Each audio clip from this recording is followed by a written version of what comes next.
Hello, আমার শব্দ শোনা যাচ্ছে? হ্যাঁ স্যার, শোনা যাচ্ছে। আচ্ছা।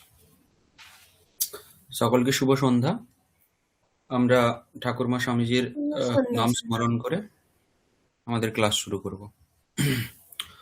ওম স্থাপকায় চ ধর্মস্য সর্বধর্মস্বরূপিণে অবতারবরিষ্ঠায় রামকৃষ্ণায় তে নমঃ। जननीं शारदां देवीं रामकृष्णं जगद्गुरुं पादपद्मे तयोः श्रित्वा प्रणमामि मुहुर्मुहुः। नमः श्रीयतिराजाय विवेकानन्दसूरये सच्चित्सुखस्वरूपाय स्वामिने तापहारिणे।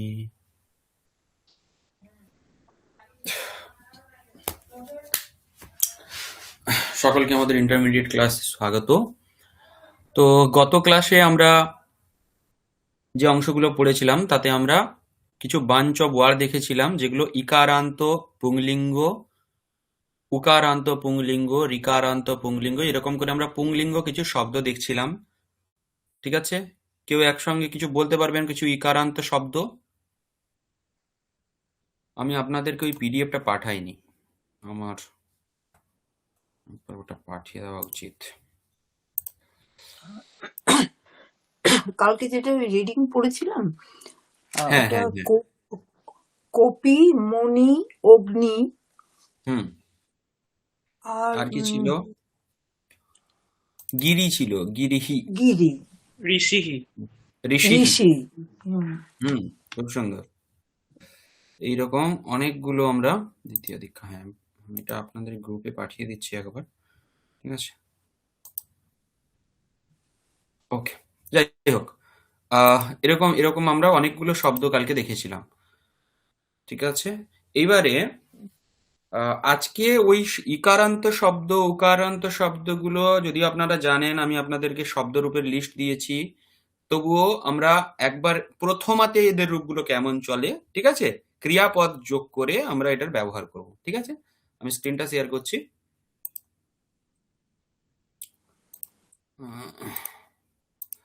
আচ্ছা, মধুমিতা ঘোষ রয়েছেন? হ্যাঁ স্যার। হ্যাঁ, আপনি এর আগে দুদিন ক্লাস হয়েছিল, আপনি ছিলেন? না স্যার, আমার একটু বাড়িতে দরকার ছিল, আমি ক্লাস জয়েন করতে পারি, তবে আমি ওগুলো শুনে নিয়েছি। ওকে ওকে ওকে, না আমি সেটার জন্য আসলে, এটার কি মানে যে আমরা দুটো ক্লাস করেছি তার কোনো ভিডিও রেকর্ডিং ইত্যাদি দেখেছেন কি? সেই হ্যাঁ হ্যাঁ জন্যই হ্যাঁ, জানতে চাইছি দেখেছি। আর কি। হ্যাঁ দেখেছি স্যার। ওকে ওকে, আপনার একটু পরিচয়টা দেবেন। আমি স্যার, আমার বাড়ি ডানকুনি, আমি হাউস আচ্ছা ওয়াইফ। আচ্ছা, ওকে ওকে, আচ্ছা। আপনি এই আমাদের আহ, কি বলে, এর আগে মানে এই কোর্স করার আগে, প্রিলিমিনারি কোর্স করার আগে আপনি কোথাও সংস্কৃত পড়েছেন হ্যাঁ স্যার, বা এই সংস্কৃতের সঙ্গে আগে যুক্ত ছিলেন ইত্যাদি? এল ওয়ান কোর্স করেছি, প্রিলিমিনারি কোর্স। আর এমনি স্যার আমি হুম। আগে পড়িনি, ওই ক্লাসে যে 7-8 যে পড়াশোনা হয়েছিল সেই সময় পড়েছিলাম। ওকে ওকে, আচ্ছা আচ্ছা, ঠিক আছে ঠিক আছে, অসুবিধা নেই। আচ্ছা, তাহলে এরপর থেকে আমরা এবারে যেটা পড়ছি সেটা হচ্ছে যে তিনটে লিঙ্গে, তিনটে বচনে এদের কেমন রূপ হয়, পুংলিঙ্গে তিনটে বচনে কেমন রূপ হয়, প্রত্যেকটা ইকারান্ত প্রাতিপদিক, উকারান্ত প্রাতিপদিক ইত্যাদিগুলো আমরা পড়বো, ঠিক আছে? আজকে সৌহার্দ্য, তুমি পড়ো।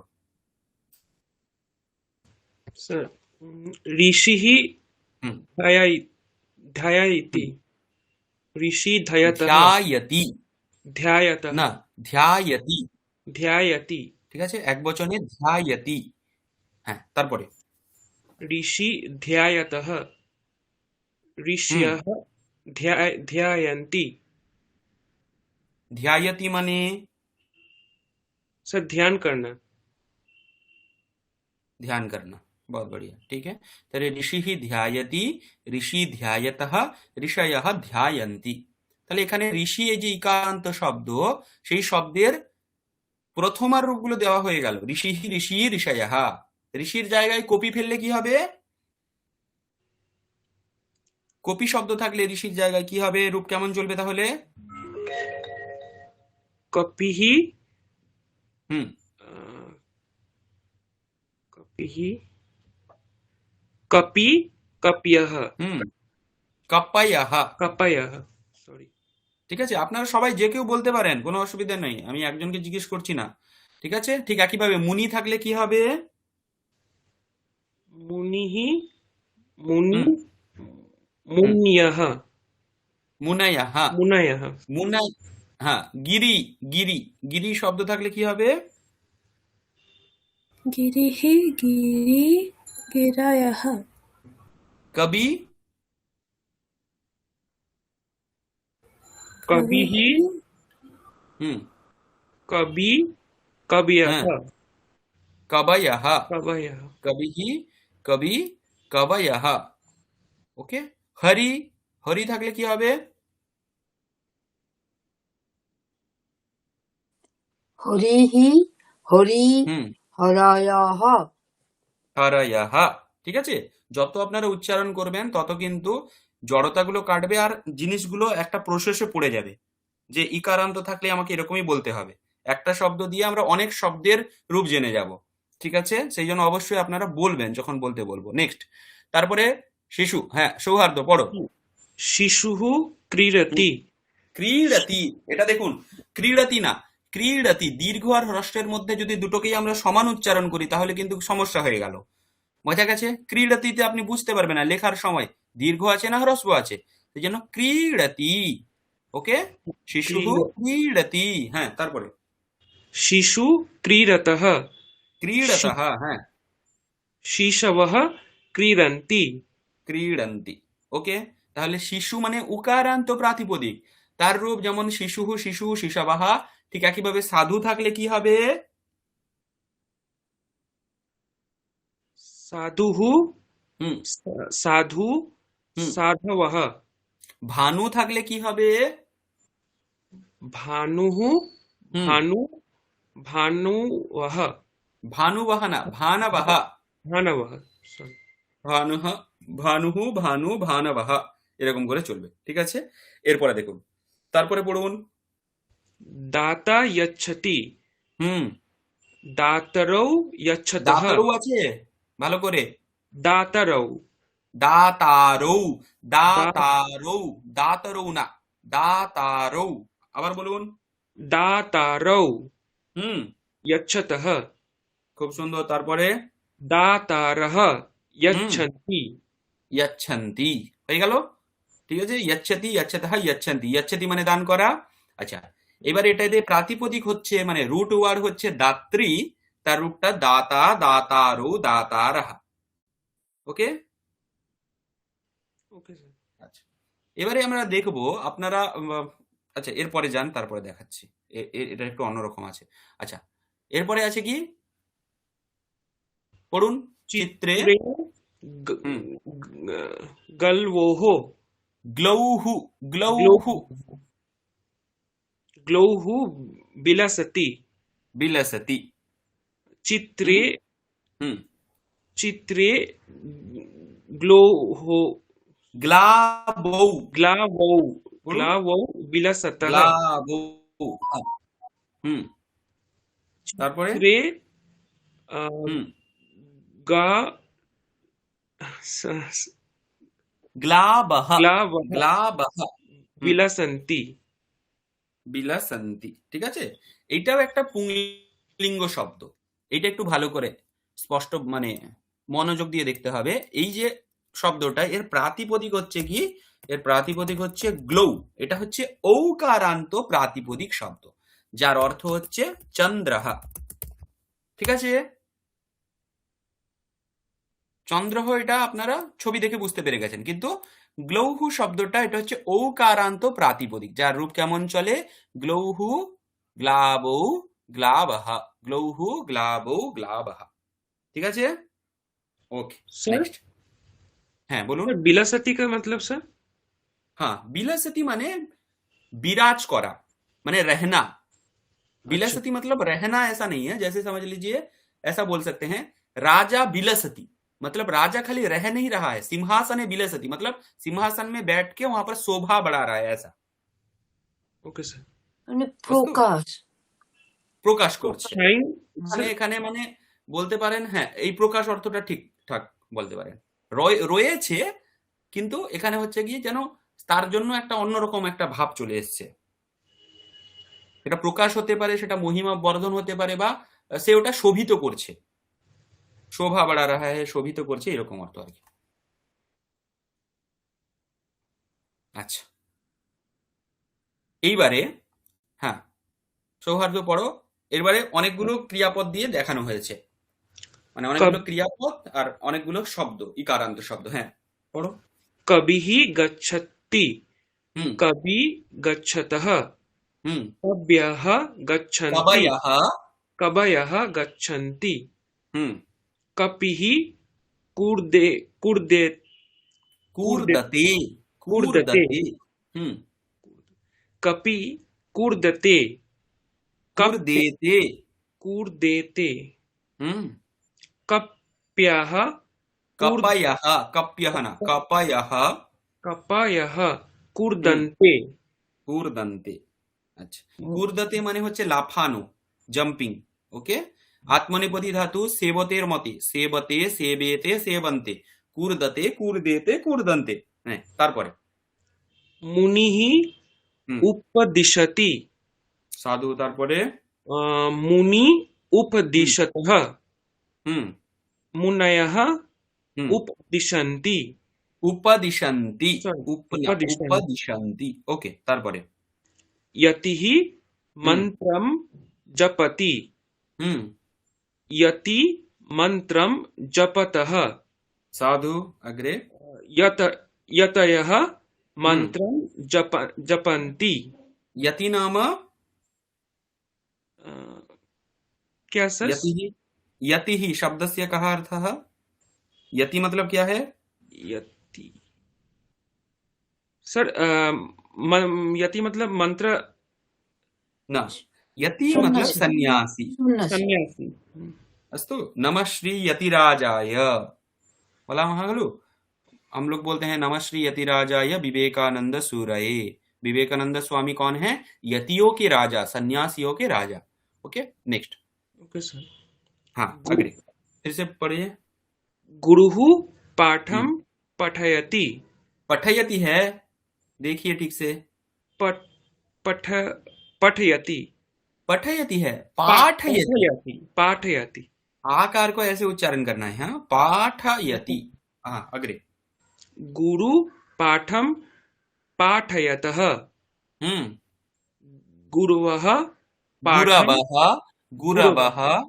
गुरवः हम्म पाठं हम्म पाठयन्ति ठीक, उसके बाद। साधुः हम्म संचरितः सॉरी संचरति। संचरति हम्म साधु संचरतः हम्म साधवः हम्म संचरन्ति ठीक, आगे। क्रीडापटु सॉरी सॉरी क्रीडापटुः हम्म क्रीडाङ्गणे धावति हम्म हम्म क्रीडापटु हम्म क्रीडाङ्गणे धावतः हम्म क्रीडापटवः हम्म क्रीडाङ्गणे धावन्ति हम्म जगद्गुरुः आशीर्वादं यच्छति हम्म जगद्गुरु आशीर्वादं यच्छतः हम्म जगद्गुरुवः आशीर्वाद गुरवः। गुरवः। जगद्गुरुवः गुरवः आशीर्वाद न, गुरवः। गुरवः हम्म आशीर्वादं यच्छन्ति ठीक है। ओके, उकारांत में गुरुः गुरु गुरवः, साधुः साधु साधवः, पटुः पटु पटवः, जगद्गुरुः जगद्गुरु जगद्गुरवः। एवं। अग्रे। कर्ता हम्म प्रपनोति प्राप्नोति। सॉरी सॉरी प्राप्नोति हम्म कर्तरौ कर्तरौ नहीं है, कर्तारौ। कर्तारौ हम्म प्राप्नुतुः प्राप्नुतः। प्रपनुतः हम्म कार्तरः प्राप कर्तारः। कार्तरः हम्म प्राप्नुवन्ति हम्म वक्ता हम्म उपविशतिः उपविशति। हम्म वक्तारौ हम्म वक्तारौ उपविशतः हम्म वक्तारः उपविशन्ति ठीक। श्रोता प्रसीदति हम्म श्रोतारौ हम्म प्रसीदतः हम्म श्रोतारः प्रसीदन्ति प्रसीदन्ति। ठीक, उसके बाद नेता हम्म बन्देता बन्दते। सॉरी हम्म नेतारौ बन्देते हम्म नेतारः हम्म बन्देते नेतारः बन्दन्ते बन्दन्ते। ठीक, उसके बाद भ्राता हसति हम्म भ्रातरौ हम्म हसतः हम्म भ्रातरः हम्म हसन्ति हम्म जामातः या जामाता। जामाता या हम्म याति हम्म जामातरौ हम्म यातः हम्म जामातरः हम्म यायन्ति यान्ति। यान्ति हम्म पिता पलयति पालयति। पालयति हम्म पितरौ हम्म पालयतः हम्म पितरः पालयन्ति पितरः पितरः हम्म पालयन्ति पालयन्ति। ठीक है। तो यहाँ पर जो ऋकारांत शब्द है पुंलिंग वाले, ठीक है, তো তাদের রূপ কেমন চলছে? কর্তা কর্তারো কর্তারः, বক্তা বক্তারো বক্তারः, শ্রোতা শ্রোতারো শ্রোতারः, নেতা নেতারো নেতারः। কিন্তু আরো কিছু শব্দ আছে ঋকারান্ত, যেমন দেখুন এগুলোকে ভ্রাতা ভ্রাতরৌ ভ্রাতারः। এইটা একটু মন দিয়ে দেখতে হবে। এগুলোই কিন্তু আকার নেই, এটাতে আকার আছে, মাঝখানে এই জন্য একটা গ্যাপ দেওয়া হয়েছে বড়। নেতা নেতারৌ নেতারः, ঠিক আছে, কিন্তু ভ্রাতা ভ্রাতরৌ ভ্রাতারः। এই কয়েকটা শব্দের ক্ষেত্রে এগুলো আকার হয় না মাঝে, ঠিক আছে। এই ভ্রাতা এটা ঠিক আছে, নেতা ঠিক আছে, কিন্তু দ্বিবচন আর বহুবচনের ক্ষেত্রে এই অংশটা একটু মনে রাখতে হবে। এই কয়েকটা শব্দের ক্ষেত্রেই ভ্রাতরৌ জামাতরৌ পিতরৌ ভ্রাতারः জামাতরः পিতরः, বুঝতে পেরেছেন? বাদবাকিগুলোর ক্ষেত্রে আকার হয় প্রায় সবের ক্ষেত্রে, কিন্তু এইগুলোর ক্ষেত্রে হয় না। তাহলে এইগুলোকে কি করব? এইগুলোকে জেনে নেব যে কোনগুলোই হয় না। তো বিশেষ করে এখানে এই যে ভ্রাতৃ জামাতৃ পিতৃ, এখানে অবধেয়ম বলে একটা অংশ লেখা আছে। অবধেয়ম মানে এটা অবশ্যই জানা উচিত। কি জানা উচিত? ভ্রাতৃ জামাতৃ পিতৃ ইতি শব্দানাম রূপাণি, এই শব্দগুলোর রূপ अन्येभ्यः ঋকারান্ত পুংলিঙ্গ শব্দেভ্যः, অন্য ঋকারান্ত পুংলিঙ্গ শব্দের থেকে প্রথমায়াः দ্বিবচনে বহুবচনে দ্বিতীয়ায়াः একবচনে দ্বিবচনে চ ভিন্নানি ভবন্তি। চারটে জায়গায় আলাদা আলাদা হয়। কোথায় কোথায়? তো বলছে যে প্রথমা বিভক্তির দুই বচনে আর বহুবচনে, আর দ্বিতীয় বিভক্তির এক বচনে আর দুই বচনে, এদের রূপ আলাদা দেখতে পাওয়া যায়। ক্লিয়ার হয়েছে? তাহলে এই জিনিস চারটে, এই তিনটে রূপের ক্ষেত্রে আমরা কিন্তু একটু সাবধানী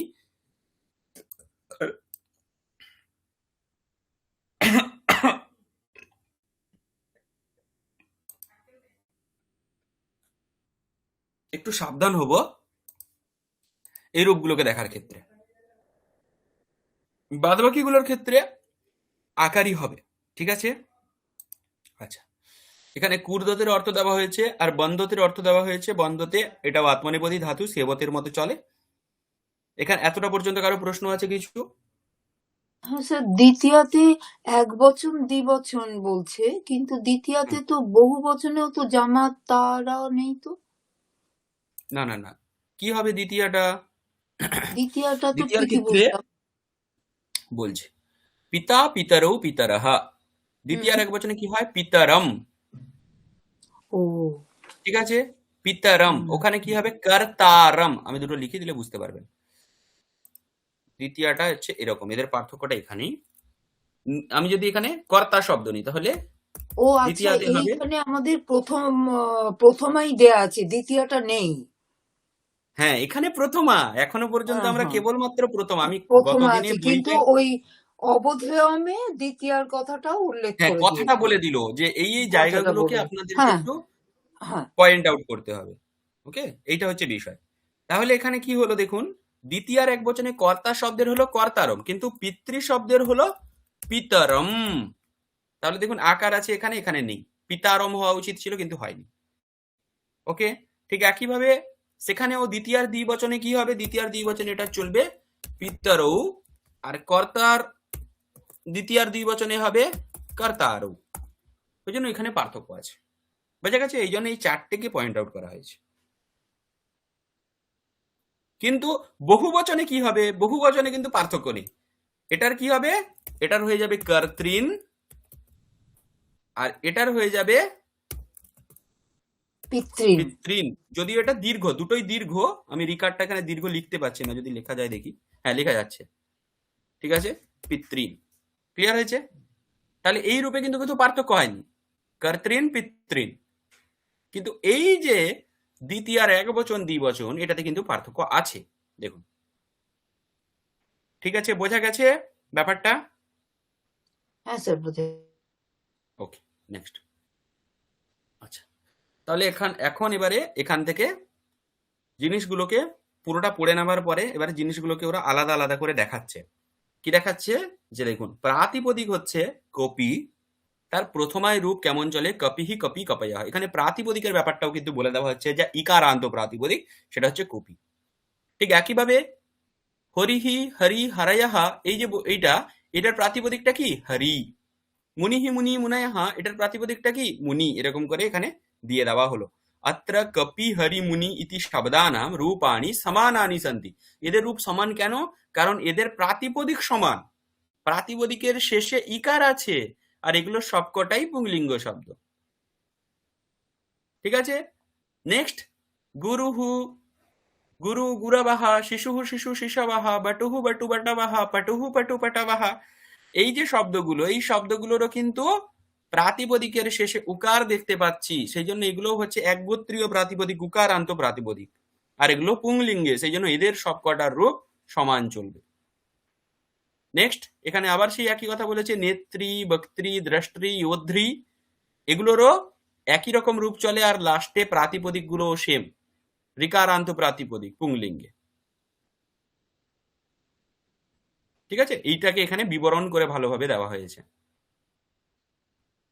कखण्डे प्रदत्तानां कपि हरि मुनि इति शब्दानां अन्तिमः वर्णः समानरूपेण ईकारः अस्ति।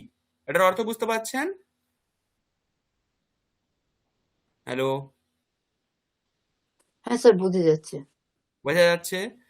এই যে কপি হরিমুনি শব্দগুলোর অন্তিম বর্ণ সমান রূপে ইকার আছে, মানে ইকারই রয়েছে। অতঃ তেষাম রূপাণি সমানানি, সেই জন্য তাদের রূপ সমান। এবমেব গুরুः শিশু বটু পটু ইতি শব্দানাম অন্তিমः বর্ণः উকারः, লাস্টে উকার আছে, সেই জন্য এদের রূপ সমান। তেষাম রূপাণি সমানানি।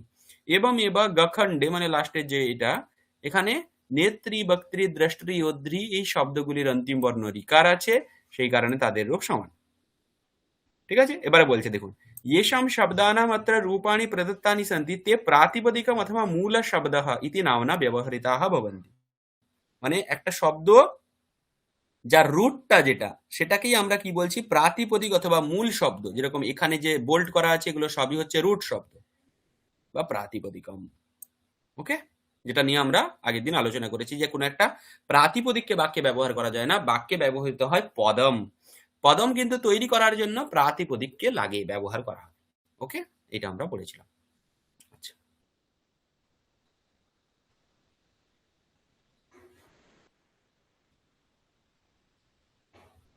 আচ্ছা, এবার এখানে একটা বিবরণ দিয়েছে, ভালো দেখুন। আচ্ছা, সৌহার্দ্য আবার পড়ো।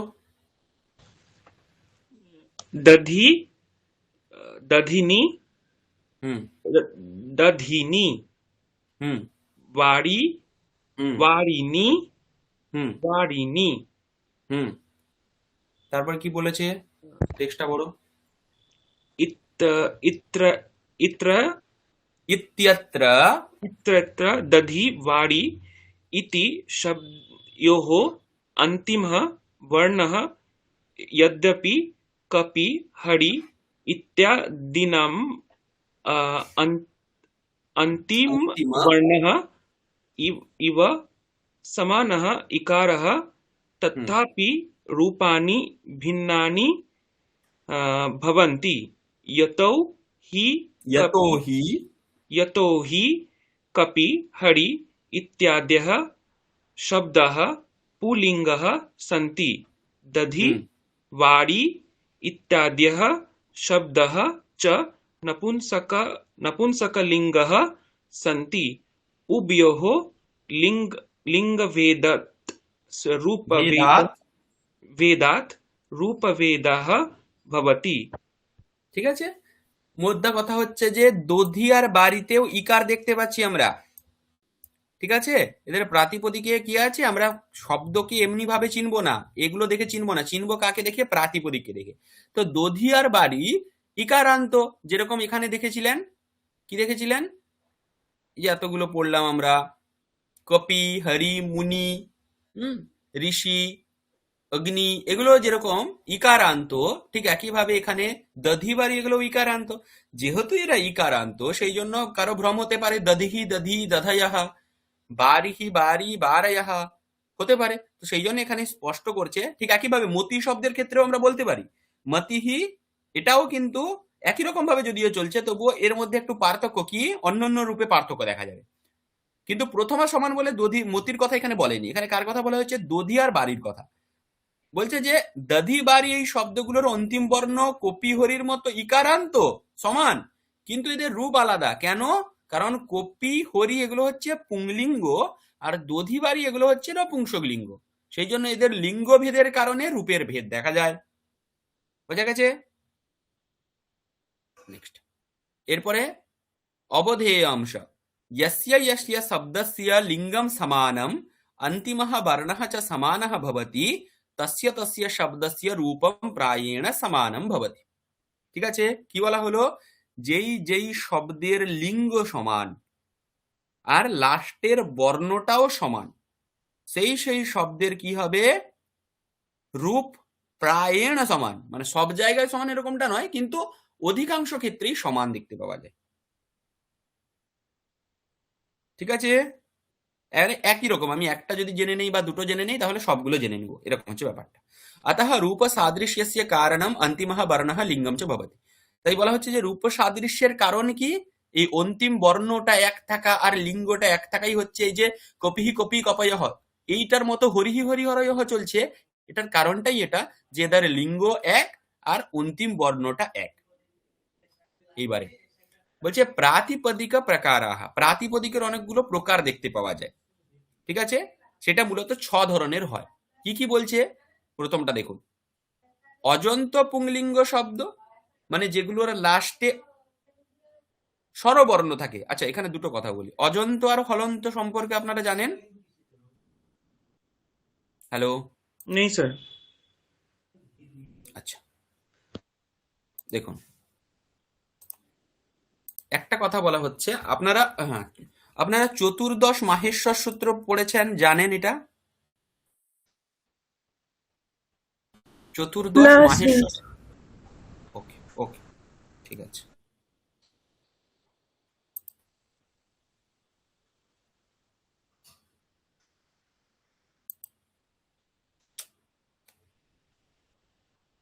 একটু ওয়েট করুন, আমার এটা একটু সমস্যা হচ্ছে, ওয়ার্ড ফাইলটা খুলছে না।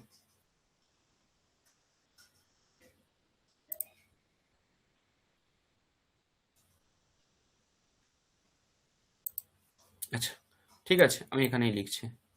দেখুন, হ্যাঁ, আমরা যে ব্যাকরণটা পড়ছি সেই ব্যাকরণটা হচ্ছে পাণিনীয় ব্যাকরণ। এটা গত ক্লাসেও বলেছে, আপনারা জানেন। এইবারে এই পাণিনীয় ব্যাকরণটা একটা পদ্ধতিতে রচনা করা হয়েছে। সেই পদ্ধতির মূল আধার হচ্ছে 14টা সূত্র, যেগুলোকে বলা হয় শিবসূত্র। মানে ঘটনাটা এরকম যে ভগবান পাণিনি উনি ভগবান শিবের কাছ থেকে চতুর্দশ সূত্র পেয়েছিলেন। সেই চতুর্দশ সূত্রগুলো আর কিছুই নয়, সেই চতুর্দশ সূত্রগুলো হচ্ছে আমাদের এই বর্ণমালা, অকার, ইকার, উকার, রিকার, রেকার, ক, খ, গ, ঘ, ঙ আমরা যেটা পড়ি সেটাই হচ্ছে ওই চতুর্দশ সূত্র। কিন্তু সেই চতুর্দশ সূত্রটা একটু আলাদাভাবে রচিত, মানে এই বর্ণের বিন্যাসটা আলাদাভাবে সেখানে রয়েছে। আলাদাভাবে ইন দ্য সেন্স কি, সেখানে আলাদাভাবে মানে এখানে হচ্ছে সূত্রগুলোকে এরকম ভাবে রাখা হয়েছে, যে দেখুন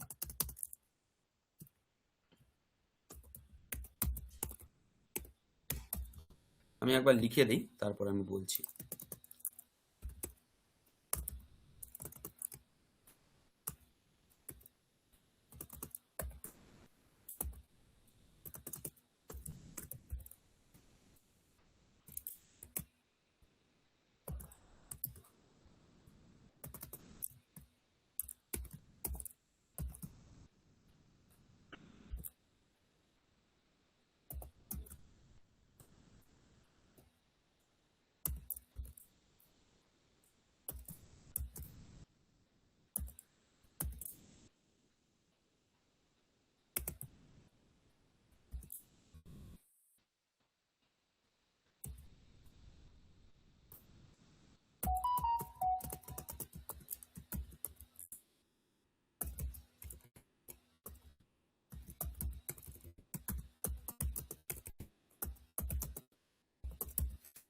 ঠিক আছে, এখানে দেখুন এগুলো হচ্ছে টোটাল চতুর্দশ মাহেশ্বর সূত্র। এদের নাম হচ্ছে মাহেশ্বর সূত্র বা শিব সূত্র। কেন?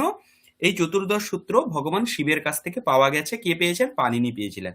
সেই জন্য এদের নাম রাখা হয়েছে, মহেশ্বরের কাছ থেকে এসেছে বলে মাহেশ্বর সূত্র, ঠিক আছে, বা শিবের কাছ থেকে এসেছে বলে শিব সূত্র বলে একে বলা হয়।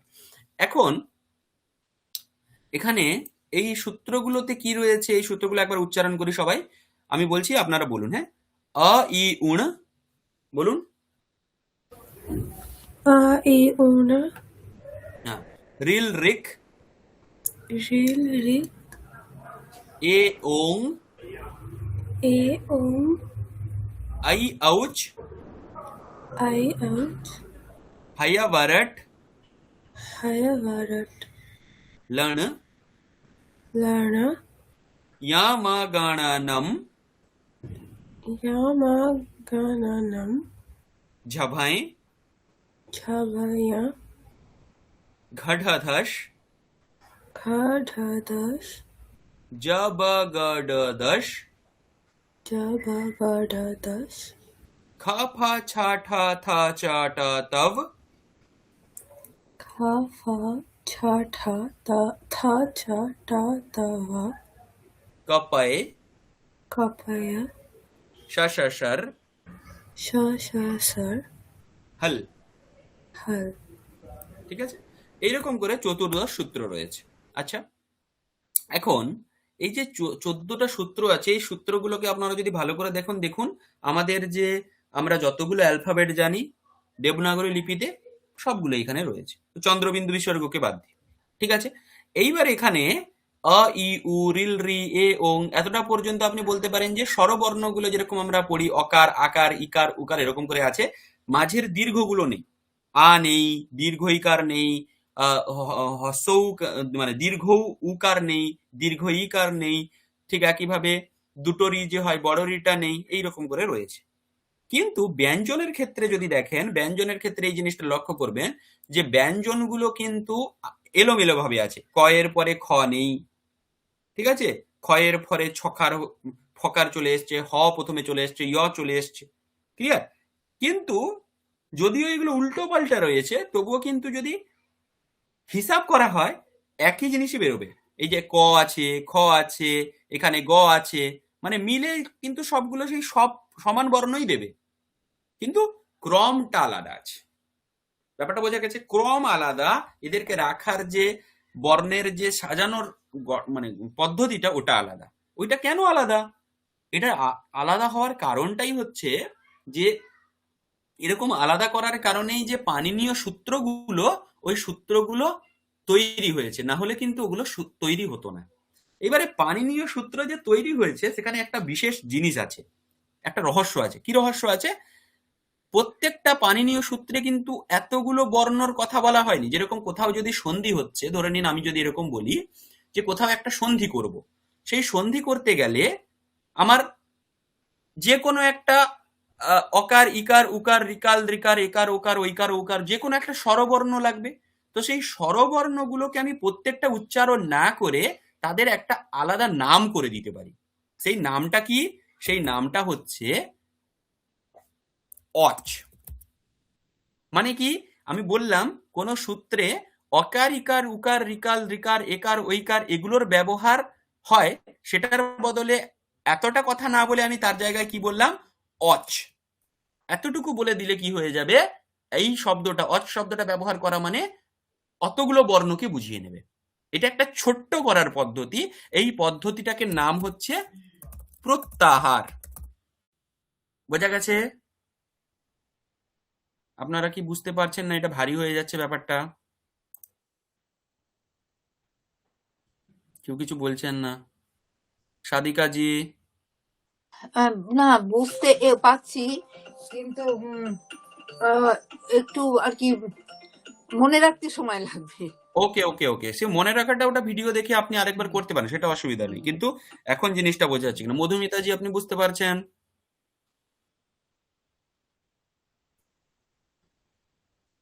হ্যালো মধুমিতাজি, হীরালালজি আপনি বুঝতে পারছেন? স্যার বুঝতে পারছি, কিন্তু কিরকম একটু শক্ত হ্যাঁ শক্ত স্যার। মতো ব্যাপার। মধুমিতাজি কি বলছেন? একেবারে শক্ত শক্ত মতো লাগছে কি ব্যাপার? একটু শক্ত লাগছে, আমি আরো ভালো করে আপনাকে বোঝাচ্ছি। আচ্ছা, উজানি এতটা পর্যন্ত কি বুঝতে পেরেছো? হ্যাঁ স্যার, কিন্তু একটু কঠিন। কঠিন, আচ্ছা হোক। সৌহার্দ্য, जी सर। लेकिन कुछ सर समझ वही में आया या कुछ भी नहीं?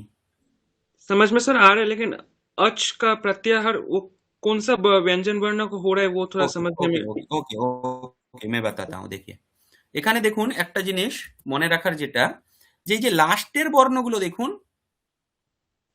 এগুলোকে যদি আমরা এরকম মার্ক করি, পুরোটা কালো হয়ে গেল, যাই হোক, এই যে লাস্টের যে বর্ণগুলো রয়েছে এই বর্ণগুলো কেমন ভাই চলে গেল যে,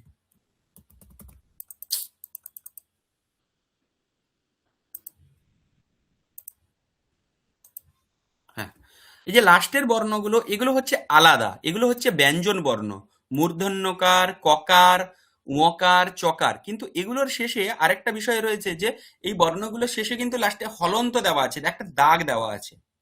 মানে এগুলোকে আমরা অ ই উণ এরকম করে পড়বো না, অ ই উণ পড়বো, ঠিক আছে? এগুলোকে বলা হচ্ছে একটা দাগ, এই যে দাগটাকে বলা হয় হলন্ত বা হসন্ত, ঠিক আছে? এইবারে এটার কাজ কি? এই হলন্ত বা হসন্তের কাজটা কি?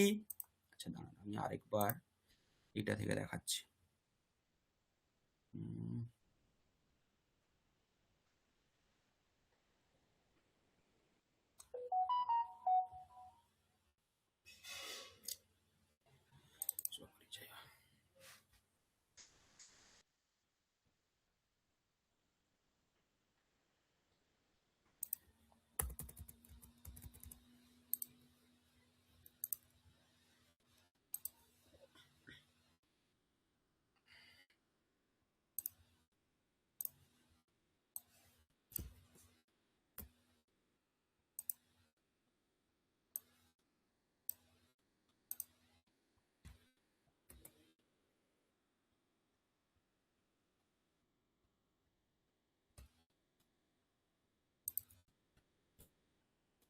আচ্ছা, দেখা যাচ্ছে এবারে, দেখা যাচ্ছে বলতে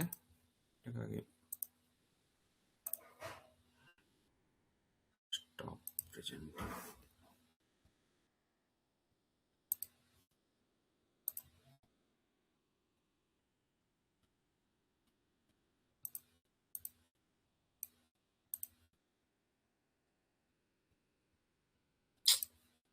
আসছে না কেন?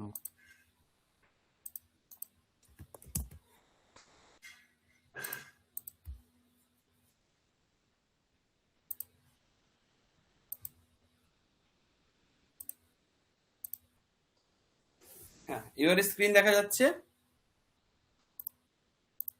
না তো স্যার, আমরা স্ক্রিন, হ্যাঁ এবার পাচ্ছি। ওকে, এইবারে দেখুন, হ্যাঁ, এই জায়গাটাতে দেখুন, অ ই উন্ড রিল রিক এ ওং এরকম করে যেগুলো লেখা আছে, যে অংশটা, এই অংশটাতে একটা জিনিস দেখুন, এগুলো সবগুলো কিন্তু স্বরবর্ণ।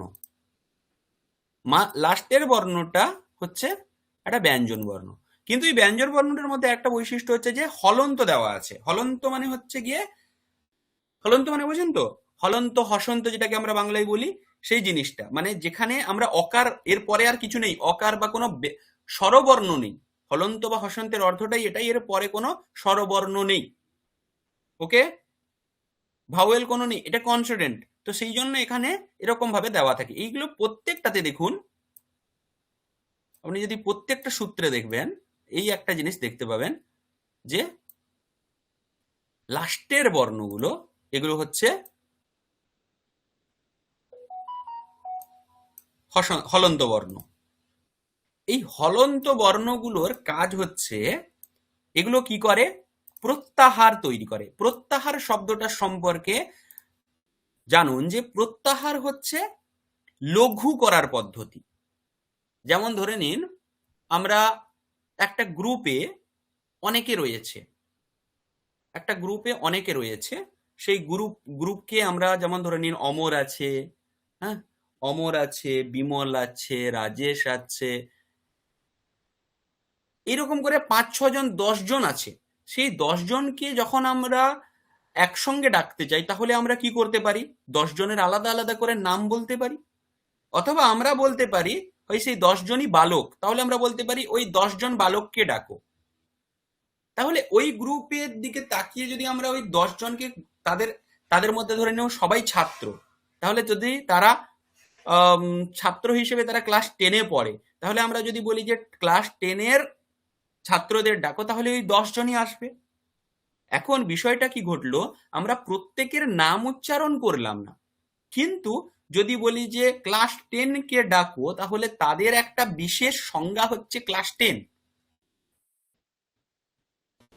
যদি ১০০ জন ছেলে দাঁড়িয়ে থাকে, আমি প্রত্যেকের নাম উচ্চারণ না করতে চাই, দিয়ে আমি যদি বলি যে ছেলেদের ডাকো, ১০০ জন ছেলেকে ডাকো, তাহলে ওই ১০০ জন যাদের গ্রুপটা, তারা আসবে। এখানে খালি এই ছেলে শব্দটার দ্বারা ১০০ জনকে বোঝানো হলো। ঠিক একইভাবে যদি ১০০ জন মেয়ে থাকে, তাহলে মেয়ে শব্দের দ্বারা তাদেরকে বোঝানো হবে, ছাত্র শব্দের দ্বারা তাদের বোঝানো হবে। মানে আমি প্রত্যেকের নাম, ইন্ডিভিজুয়াল নাম না নিয়ে তাদেরকে একটা গ্রুপের মধ্যে রেখে, তাকে সেই গ্রুপটা যদি আমি কল করি যে এ গ্রুপ, বি গ্রুপ, তাহলে তার দ্বারাই পুরো ১০ জন বা ১০০ জনের গ্রহণ হয়ে যায়। ঠিক একইভাবে ওই ওই ছোট্ট করার যে পদ্ধতি, ওটাকে শাস্ত্রীয় ভাষায় কি বলা হচ্ছে, প্রত্যাহারঃ। কি বলা হচ্ছে, প্রত্যাহারঃ। এবারে এই যে প্রত্যাহারঃ রয়েছে, এটা এখানটায় কেমন হয়েছে দেখুন। এই প্রত্যাহার তৈরি করার জন্য কি করতে হয়, এই প্রথমের যাদেরকে আমি ছোট করতে চাইছি, এখানে এই এতগুলো স্বরবর্ণ রয়েছে, অ ই উ রিল রি এ ও আই ঔ, এই লাস্টের বর্ণগুলোকে কাউন্ট করা হয় না, এগুলোর খালি কাজ হচ্ছে এই প্রত্যাহারটা তৈরি করা। ওকে, তাহলে এই যে প্রত্যেকটা যে ৪টে সূত্র রয়েছে, অ ই উন্ড রিল রে কে ওং আই ঔ, এর মধ্যে যে স্বরবর্ণগুলো রয়েছে, এই স্বরবর্ণগুলোকে আমি প্রত্যেকটা উচ্চারণ না করে অ ই উ রিল রি এ ও আই ঔ এরকম ৯টা আলাদা আলাদা উচ্চারণ না করে, আমি যদি ওদের একটা নাম করে দেই, যেই নামের দ্বারা কি হবে, আমি তাদেরকে একসঙ্গে ডেকে নিতে পারবো, তাহলে সেই পদ্ধতিটাকেই প্রত্যাহার বলা হচ্ছে। আর সেই পদ্ধতিটা হচ্ছে, এখান থেকে অ নেওয়া হলো, আর এখান থেকে লাস্টের এই যে হলন্তওয়ালা বর্ণ, সেটাকে নিয়ে একটা তৈরি করা হলো অচ। অচটা হচ্ছে কি, অচটা হচ্ছে একটা প্রত্যাহার। এই অচের আর কোনো অর্থ নেই, এটার অর্থই হচ্ছে স্বরবর্ণ। মানে আমরা যেটাকে বাংলায় স্বরবর্ণ বলি, সেই স্বরবর্ণের সংস্কৃতে আরেকটা নাম হচ্ছে অচ। এতটা কি বুঝাতে পেরেছি আমি? প্রত্যাহার কি, হ্যাঁ স্যার। অচ মানে কি, বোঝা গেছে? এটা কার বুঝতে অসুবিধা হয়েছে, মানে এখনো হ্যাঁ, বুঝতে পারেননি এটা তাহলে? এটা বোঝা গেল, কিন্তু ওই যে প্রথমে অ ই উ ন, আবার পরের ৩টে, এইরকম আলাদা আলাদা করে ভাগটা কেন? ভাগটা হয়েছে কেবলমাত্র কিসের জন্য, সূত্রে কাজে লাগানোর জন্য। ও, মানে সূত্র করা এইগুলোকে, হয়েছে। এই যে এইটা তো ১৪টা সূত্র, কিন্তু পাণিনি অষ্টাধ্যায়ীতে ৮টা অধ্যায় রয়েছে, সেই 8টা অধ্যায়ে 4000 মতো সূত্র। এবারে ওই যে 4000 সূত্রগুলো, ওই সূত্রগুলোকে সূত্রের আকার কি হয় ব্যাকরণে, সবসময় সূত্র ছোট হয়। এখানে যেমন একটা দেখালাম, এই যে 4টে সূত্র মিলে আমি কি করলাম, অচ তৈরি করে দিলাম। তো সেই সূত্রগুলোতে এগুলোর যাতে ব্যবহার করা যায় সেই জন্য এগুলোকে উল্টো পাল্টা করে সাজানো হয়েছে। মানে এটা একটা, আপনারা যদি কোনো সূত্র দেখেন অষ্টাধ্যায়ীতে পাণিনির যে সমস্ত সূত্রগুলো রয়েছে, সেই সূত্রগুলোর যদি কখনো অধ্যয়ন করেন তাহলে আপনারা বুঝতে পারবেন যে এই প্রত্যাহার হচ্ছে ওর বেস। এগুলো যদি না থাকে তাহলে ওই সূত্রগুলো কত বড় বড় হবে।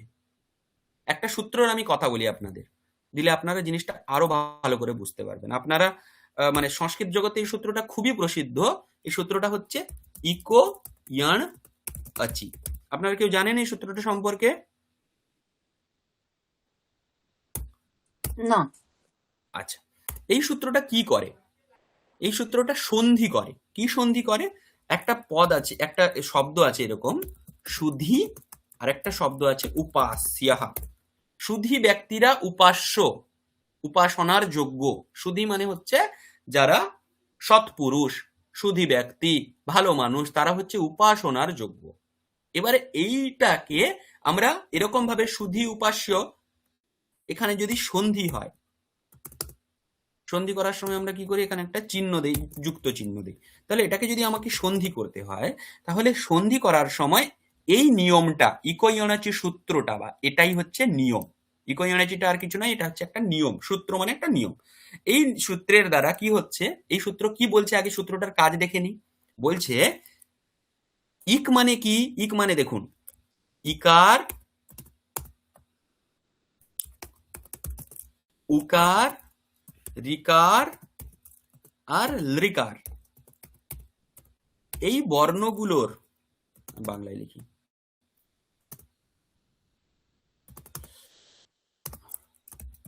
এই বর্ণগুলোর পরে, না, এই বর্ণগুলোর স্থানে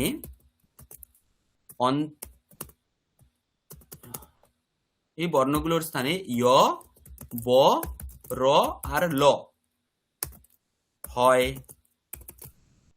যদি পরে অ, ই, উ, রি, লৃ, এ, ও, আই, ঔ থাকে। সৌহার্দ্য, বুঝতে পেরেছো তুমি? আমি বাংলায় লিখেছি কিন্তু অর্থটা বুঝতে পেরেছো তুমি? হ্যাঁ স্যার। অকার, ইক, হস্যইকার, হস্যৌকার, রিকার আর লৃকার, এদের স্থানে অন্ত্যেস্তয় ব, র আর ল হয় যদি অকার, ইকার, উকার, রিকার, লৃকার, একার, ওকার, ঐকার, ঔকারের মধ্যে কোনো একটা পরে থাকে। মানে কথা হচ্ছে, মোদ্দা কথা হচ্ছে, ইকারের স্থানে অন্ত্যেস্তয়কার হয়, উকারের স্থানে বকার হয়, রিকারের স্থানে রকার হয়, লৃকারের স্থানে লকার হয়। কখন হবে? সন্ধির ক্ষেত্রে, যদি এই যে 9টা বর্ণ আছে, এই 9টা বর্ণের মধ্যে কোনো একটা বর্ণ পরে থাকে। এটা হচ্ছে কথা, সূত্রটার অর্থ। এখানে দেখো, এই যে সুধি উপাস্যটাকে যদি আমরা ভাঙি, কেমন দাঁড়াবে দেখুন।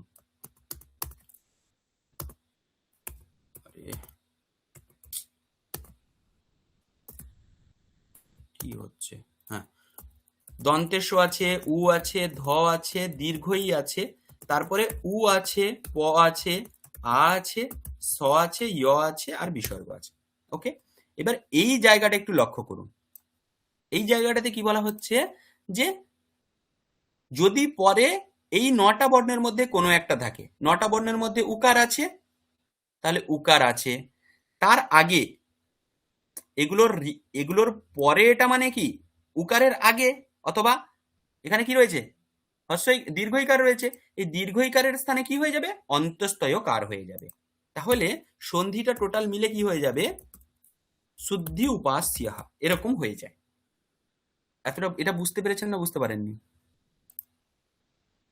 আচ্ছা স্যার, দীর্ঘ এটা তো ওখানে দেওয়া ছিল না। হ্যাঁ হ্যাঁ, এখানে হস্যইকার মানে দীর্ঘইকার, মানে এটার মধ্যে দুটোই। আচ্ছা বোঝা গেছে? যে আমাদের সূত্রে যেমন দেওয়া নেই দীর্ঘইগুলো, ওখানে দীর্ঘগুলো গ্রহণ হয়ে যায় অটোমেটিক। বোঝা গেছে? বুঝেছি স্যার। আচ্ছা, এটা কি বুঝতে পেরেছেন? এটা যদি বুঝতে পারেন তাহলে পরের কথাটা বলবো। সাদিকাজি আপনি বুঝতে পেরেছেন? মধুমিতাজি? মোটামুটি ঠিক আছে। আচ্ছা, আবার আমি বলছি, দেখুন, মূল কথা হচ্ছে স্বরবর্ণ যদি পরে থাকে এবং তার আগে যদি হস্যইকার থাকে তাহলে হস্যইকারের স্থানে অন্ত্যেস্তয়কার হয়। স্বরবর্ণ যদি পরে থাকে তার আগে যদি হস্যৌকার থাকে তাহলে তার স্থানে বকার হয়, এরকম করে, এটা হচ্ছে নিয়ম। তাহলে দেখুন, স্বরবর্ণ মানে উকার হচ্ছে একটা স্বরবর্ণ, সেই স্বরবর্ণ পরে আছে বলে তার আগে যে হস্যইকার বা দীর্ঘইকার তার স্থানে কি হয়ে যায়?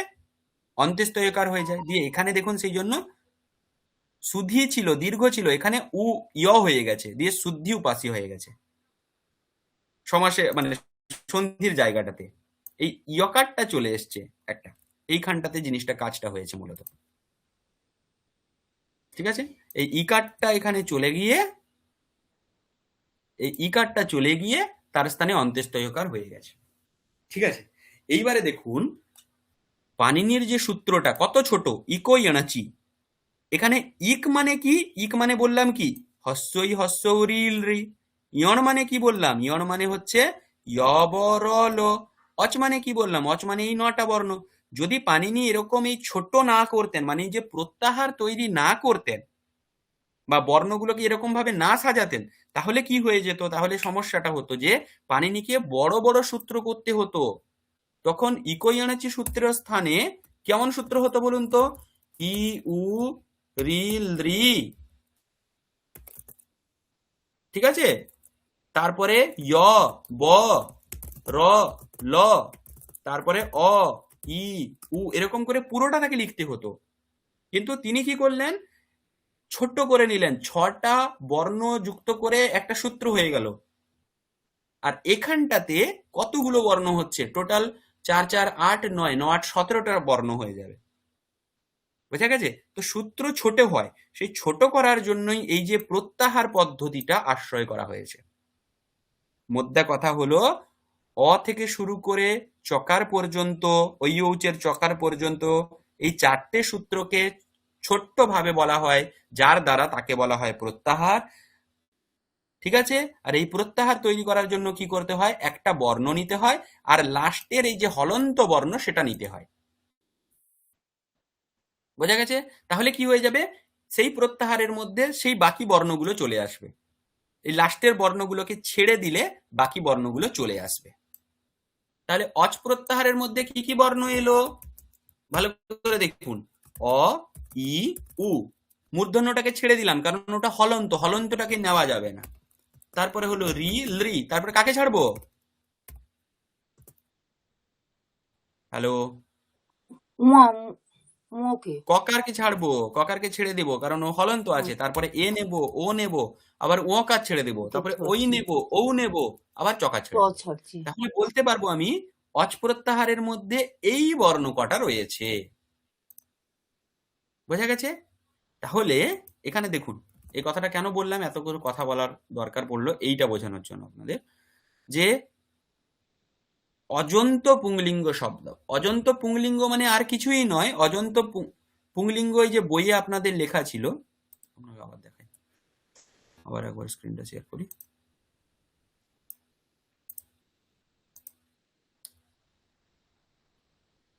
আচ্ছা, দেখা যাচ্ছে এই যে স্ক্রিনে লেখা ছিল অজন্ত পুংলিঙ্গ শব্দ। অজন্ত মানে হচ্ছে এই যে অচ অন্তে রয়েছে। অচ মানে কি? স্বরবর্ণ। অচ শব্দের অর্থ কি? স্বরবর্ণ। স্বরবর্ণ যার অন্তে রয়েছে তাকে বলা হয় অজন্ত শব্দ। তাহলে অজন্ত শব্দ কোনগুলো? কেউ বলবেন অজন্ত শব্দ কোনগুলো? শেষে স্বরবর্ণ আছে। হ্যাঁ, যেমন যেমন উদাহরণ রাম আপনারা পড়েছেন। মুনি হ্যাঁ, রাম, মুনি, হরি, লতা, এগুলো মানে সব। এগুলো হচ্ছে অজন্ত শব্দ। এবারে তাদের মধ্যে রাম, মুনি, সাধু এগুলো হচ্ছে অজন্ত পুংলিঙ্গ শব্দ। অচ ব্যাপারটা বুঝতে পেরেছেন? অচ যদি বুঝতে পারেন তাহলে অজন্ত বুঝতে পেরেছেন। ক্লিয়ার আছে এতটা? স্যার ব্যঞ্জন বর্ণগুলো আছে কেন ওটার মধ্যে? ব্যঞ্জন বর্ণগুলোর কাজই হচ্ছে প্রত্যাহার তৈরি করা। বুঝতে পেরেছো? ব্যঞ্জন বর্ণগুলোতে এই যে হলন্ত দেওয়া হয়েছে, এটার কারণটাই হচ্ছে এই প্রত্যাহার, মানে সংক্ষেপ করা। কারণ প্রত্যাহার তৈরি করার নিয়মটা কি বলতো জানি? প্রত্যাহার তৈরি করার নিয়মটাই হলো প্রত্যেকটা সূত্র থেকে প্রথম বর্ণ নেবে, আর লাস্টে এই যে ব্যঞ্জন বর্ণ, এইগুলোর একটা নাম হচ্ছে আলাদা, ইথ। এগুলোর নাম কি? ইথ, হস্যই ত হলন্ত, ইথ। ইথ সংজ্ঞক বর্ণকে নেবে, দিয়ে যেটা তৈরি হবে সেটা হচ্ছে প্রত্যাহার। যেরকম আমি অনেক প্রত্যাহার তৈরি করতে পারি। আমি একবার সূত্রটা আবার দেখাচ্ছি, দিলে বুঝতে পারবে আমি কত রকম প্রত্যাহার তৈরি করতে পারি এখান থেকে। কোথায় গেল? আহ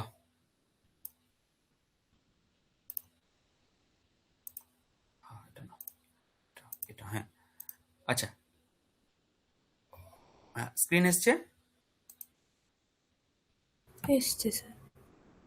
এসছে, হ্যাঁ। দেখো, এই যেরকম অচ তৈরি করলাম, ঠিক একইভাবে আমি অন্য এখান থেকে রি নিলাম, আর এখান থেকে ধরে নাও চকার নিলাম, তাহলে আমি একটা প্রত্যাহার যদি তৈরি করি রিচ, তাহলে তার মধ্যে কি কি বর্ণ চলে আসবে? রিল, রি, এ, ও, ঐ, ঔ, এতগুলো বর্ণ চলে আসবে। বুঝা গেছে? মানে প্রত্যাহার তৈরি করার আচ্ছা। নিয়মটাই হচ্ছে যে এই লাস্টে যে ব্যঞ্জন বর্ণগুলো দেখছো, যেগুলো হলন্ত দেওয়া আছে, সেগুলোকে নিতেই হবে একটাকে। এরপরে আবার কি, তুমি মাঝখান থেকেও, প্রথমের বর্ণটা মাঝখান থেকেও নেওয়া যেতে পারে, কিন্তু লাস্টের বর্ণটা, ঈৎসংজ্ঞক বর্ণটা কিন্তু এই লাস্টের বর্ণগুলোর মধ্যে থেকে, এই 14টা লাস্টের বর্ণের মধ্যে থেকে কোনো একটা নিতে হবে। যেমন আমি একটা বলছি, একটা আমি তৈরি করছি, ধরে নাও ইক তৈরি করলাম। ইকের মধ্যে কি কি বর্ণ আছে কি বলতে পারবে ও জানি? ই, উ, হুম, রি, রি। খুব সুন্দর, এতটাই আছে। ঠিক আছে, আমি কি করলাম, মাঝখান থেকে ইটা নিয়ে নিলাম, কিন্তু লাস্টে দেখো এই হলন্ত, বা মানে যে হলন্ত দেওয়া বর্ণ রয়েছে, ঈদ সংজ্ঞক বর্ণ, সেটাকে নিয়ে এই ইক প্রত্যাহার তৈরি করা হলো। তাহলে কি হয়ে গেল, আমাকে ই, উ, রিল, রি চারটা বলতে হলো না, আমি খালি ইক বলার সঙ্গে সঙ্গে এই চারটে বর্ণের বোধ হয়ে গেল। ঠিক একইভাবে এইখানেও তাই করা হয়েছে, ইকোইয়নাচি সূত্রতেও সেই একই জিনিসই করা হয়েছে। ইক মানে চারটি বর্ণ, সেই চারটে বর্ণকে আলাদা করে বলা হয়নি। তো সেই রকমই একটা প্রত্যাহার হচ্ছে অচ। এই অচ প্রত্যাহার হচ্ছে কেবলমাত্র কাদেরকে বোঝাচ্ছে? স্বরবর্ণগুলোকে। মানে অচ ইজিক্যাল টু স্বরবর্ণ। আমার কথা বোঝা গেছে? Yes, sir. সৌহার্দ্য, বুঝতে পেরেছো? जी सर। ওকে, ঠিক আছে। তাহলে অজন্ত শব্দ মানে স্বরান্ত শব্দ, রাম শব্দ, হরি শব্দ, এগুলো হচ্ছে অজন্ত। সেই শব্দগুলোর আবার তিনটে লিঙ্গ হয়, পুংলিঙ্গ কিছু শব্দ হয়, স্ত্রীলিঙ্গ শব্দ হয়, আর নপুংসকলিঙ্গ শব্দ হয়। তাহলে সেই ক্যাটাগরিকে আশ্রয় করে দেখো, তাহলে অজন্ত শব্দ তিনটে হয়ে গেল ভাগ। এইবারে একটা শব্দ আছে হলন্ত। হলন্ত মানে কিছু না, এই প্রত্যাহারই আবার দেখতে হবে। প্রত্যাহারকে যদি দেখো তাহলে সেখানে দেখতে পাবে প্রথম সূত্রটা রয়েছে, ব্যঞ্জনের সূত্র রয়েছে হয়বরট, দেখতে পাচ্ছ? ব্যঞ্জনের সূত্র কি আছে, আমি আরেকবার লিখবো। আচ্ছা, এই অংশগুলোকে যদি আমরা, আরে কোথায় গেল,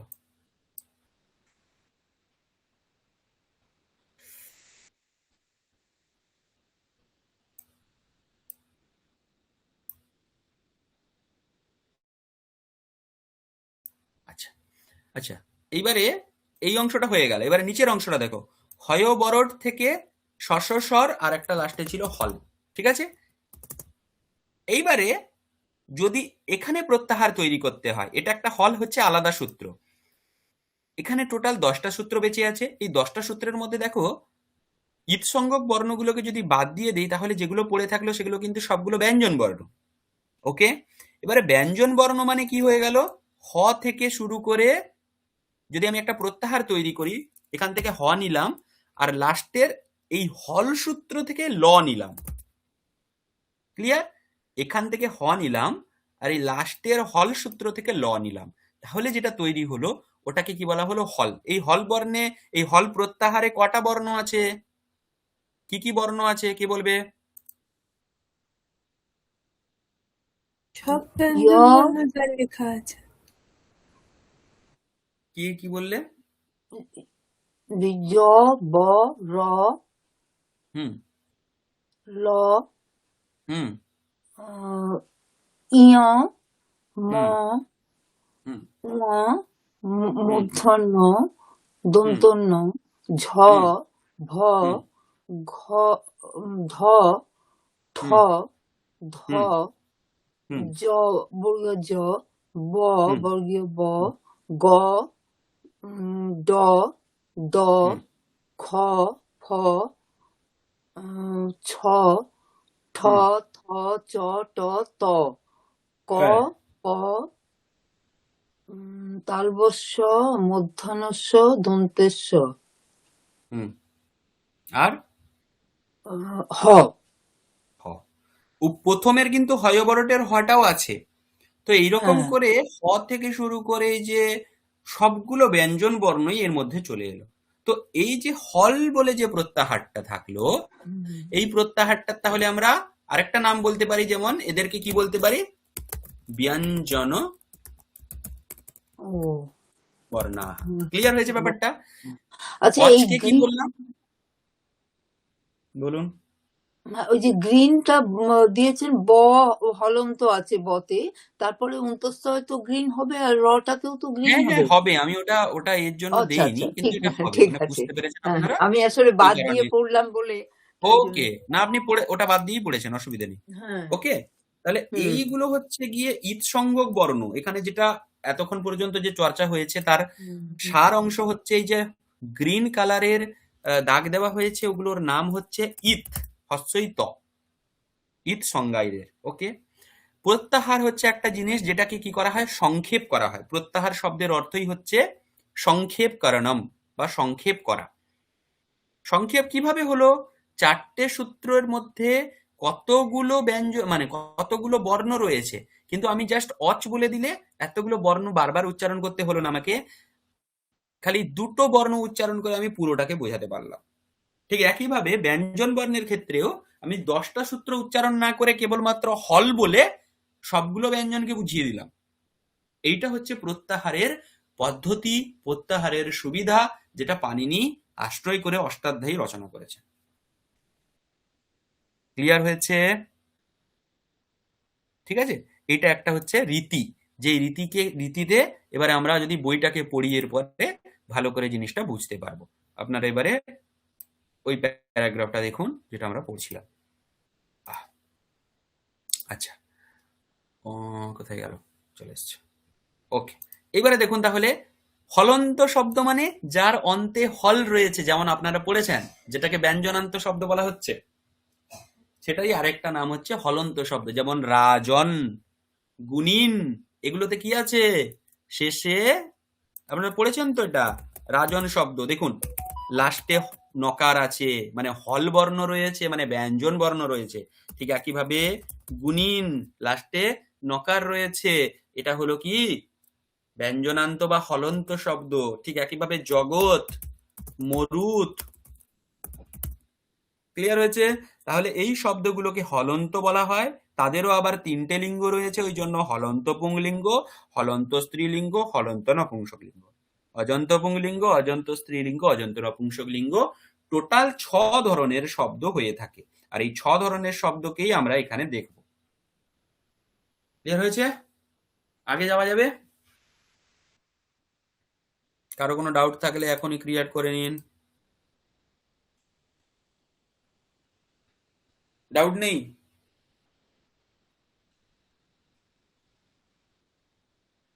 কেউ কিছু বলছেন না? স্যার আপনি যে একটা এতে লিখলেন না, ওইটা হ্যাঁ, প্লিজ একটু পাঠাবেন, হ্যাঁ, আমি গ্রুপে। অবশ্যই পাঠাবো। সৌহার্দ্য মেসেজ করেছে দেখেছি আমি, গত দিনেরটা ওটা আমি কেটে দিয়েছি, মানে ওটা আমার কাছে নেই। গত দিনেরটা আমি সেভ করে রাখিনি, কারণ ওটা বোঝানোর জন্য হচ্ছিল, ওই কারণে। ওটা তো নোটের মতো কিছু ছিল না, ওই কারণে ওটা আমি ডিলিট করে দিয়েছি। কিন্তু এরপর থেকে আমি ওটা সেভ করে তোমাদের গ্রুপেই পাঠিয়ে দেবো, সবচেয়ে ভালো হবে। আজকের এই প্রত্যাহারটার আমাদের লাগবে কিন্তু। ওকে ওকে, অবশ্যই অবশ্যই অবশ্যই। আর প্রত্যাহারটা অবশ্যই জানা উচিত, কারণ এরপর থেকে যে জিনিসগুলো আসবে সেগুলোর মধ্যে কিন্তু এই প্রত্যাহারের ব্যাপারটা থাকবেই।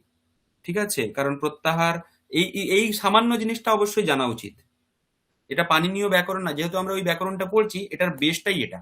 আর এরপরে আমরা ওই চতুর্দশ সূত্রও পড়বো, এখানে আছে। এই চতুর্দশ সূত্র একটা স্টোরির মধ্যে আছে। ওকে, ঠিক আছে। আচ্ছা, এবার এই জিনিসটা দেখি। আরে দেখুন, এখানে সব অকারান্ত আকারান্ত সমস্ত শব্দগুলোর এখানে কিন্তু রূপ দিয়ে দিয়েছে প্রথমাতে সবগুলোর। প্রথমায়াম রূপাণী, প্রথমায়াম রূপাণী। মধুমিতাজি আপনি আছেন, পড়ুন।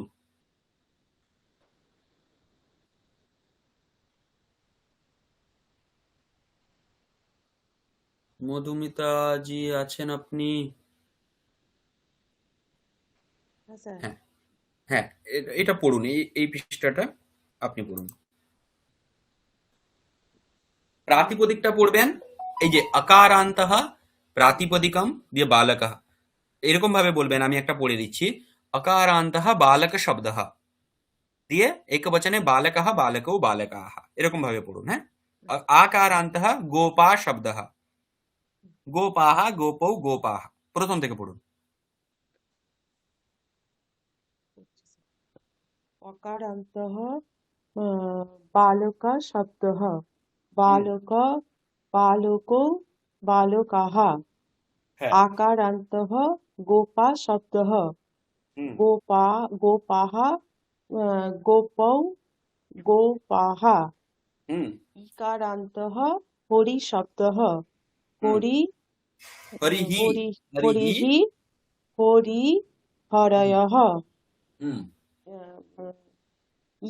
ইকারান্তঃ সুধি শব্দঃ, হুম। সুধিः হুম। সুধিয়ৌ হুম। ইয়ঃ, সুধিয়য়। সুধীয়ঃ। উকারান্তঃ সাধু শব্দঃ, হুম। সাধু সাধুঃ সাধু। হুম। তারপরে বহুবচনে সাধবঃ হুম। সাধু। তারপরে সাধুঃ সাধু সাধব। হ্যাঁ, তারপরে তারপরে সে উকার উকারান্তঃ দীর্ঘ উকারান্তঃ হুম। খল খলপু। খলপু শব্দঃ, হুম। খলপুঃ খল খলপয়ঃ খলপয়। হুম। খলপু, খলপুঃ খলপৌ খলপুয়ঃ। হ্যাঁ, তারপরে ঋকারান্তঃ কর্তৃ শব্দঃ, হ্যাঁ। কর্তা কর্তরৌ কর্তরও কর্তারৌ আছে। হ্যাঁ। কর্তারৌ কর্তারঃ। হুম। ঠিক একইভাবে এটাও পড়ুন। ঋকারান্তঃ পিতৃ শব্দঃ, হুম। পিতা পিতরৌ পিতরঃ। হুম। মানে উকারান্তঃ গো উকার আছে, ও উকার ও নয়, উকার, ওকার। হ্যাঁ, উকারান্তঃ ওকার, গো ওকারান্তঃ। ও হুম। ওকারান্তঃ গো শব্দঃ, হুম। গৌ গাবৌ গৌহু, গৌহু। গৌহু গাবৌ হুম। গাবঃ। ঠিক। ওকে। আচ্ছা, এবারে এখানে আহ, এই জিনিসগুলো সম্পর্কে এখানে আবার বলেছে যে অজন্ত পুংলিঙ্গ শব্দ, তার মধ্যে আকারান্ত শব্দ যেমন গোপা বিশ্বপা, এইগুলো প্রচলন নেই বেশি, এগুলো বেশি আমরা ব্যবহার করি না। সেই কারণে এখানে বলে দিয়েছে যে এদের রূপগুলো, এই যে গোপা শব্দটা এখানে দেওয়া হয়েছে, বিশ্বপা পা, গোপা গরুকে যে পালন করে তাকে গোপা বলে। বিশ্বপা মানে বিশ্বকে যে পালন করে বা রক্ষা করে তাকে বলা হয় বিশ্বপা। ঠিক আছে। ইকারান্ত মানে দীর্ঘ ইকারান্ত পুংলিঙ্গ শব্দ, সুধী গ্রামণী সেনানী।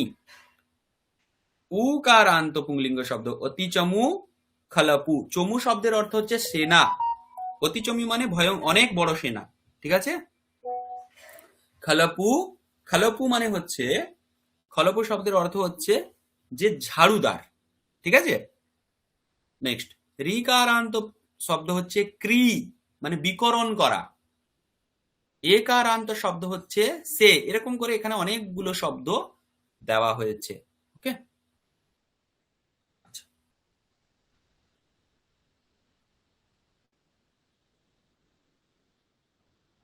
আমরা আগে যাই।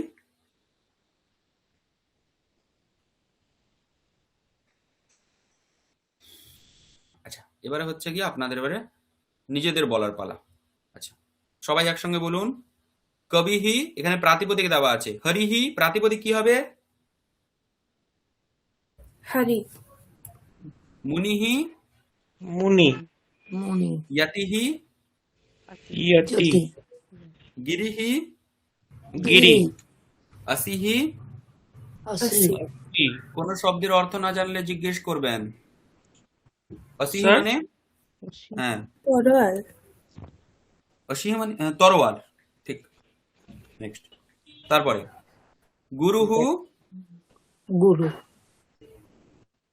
বটুহু বটু बटु মনুহু মনু मनु পটুহু মনু পটু सर প্রভুহু। হ্যাঁ বলুন। প্রভু सर बोले बटुहु क्या पर्स को बोलते हैं सर? না না না না না না, না না বটুহু একদিন বলেছিলাম আমি। পটু হচ্ছে পারদর্শী। না না, সে তো পটু, বটু বটু।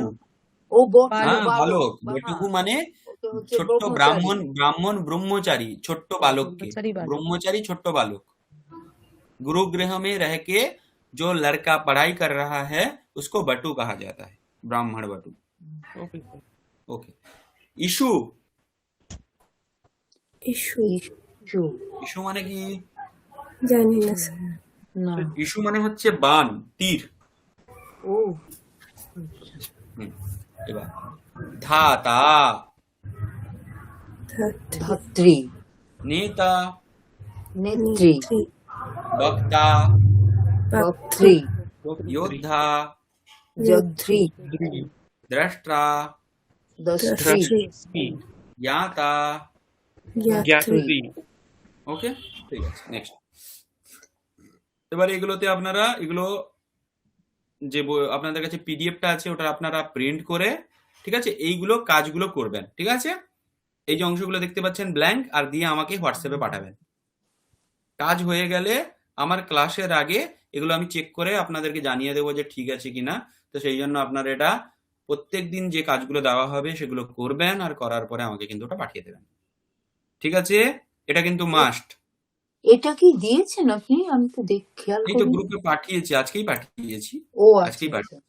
ওকে, গ্রুপে পাঠানো আছে, আপনারা এটা দেখবেন।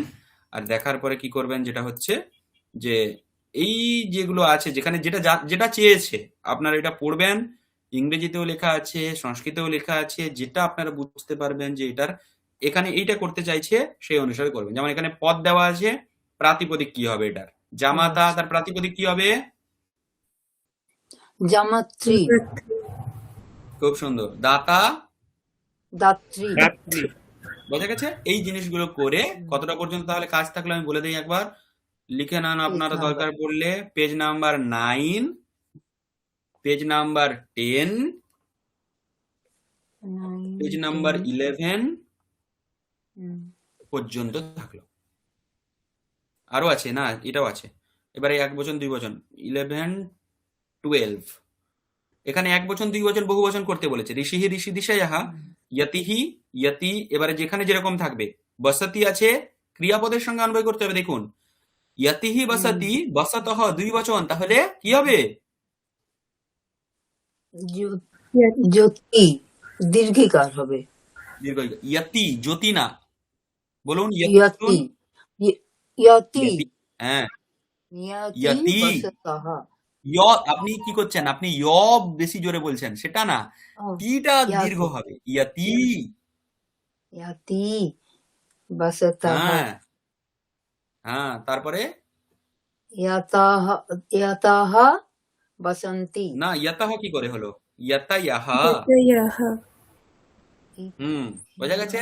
ঠিক একই ভাবে প্রত্যেকটার ক্ষেত্রে এরকম ভাবে এগুলোকে করে করে করে করে কতটা পর্যন্ত আছে? 9, পেজ নাম্বার 9 থেকে 12 না না 12 না, আরো বেশি। অনেকটা আছে।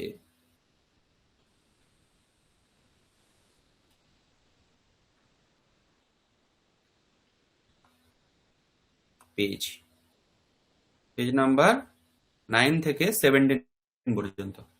ওকে, মানে এটা অভ্যাস কিভাবে করবেন? 8 অভ্যাস এই 8, অভ্যাস 8 পর্যন্ত। এইটা লিখলে না অনেক সময় 8 পেজ পর্যন্ত। নাম্বার একটু অসুবিধে হয়ে যায়।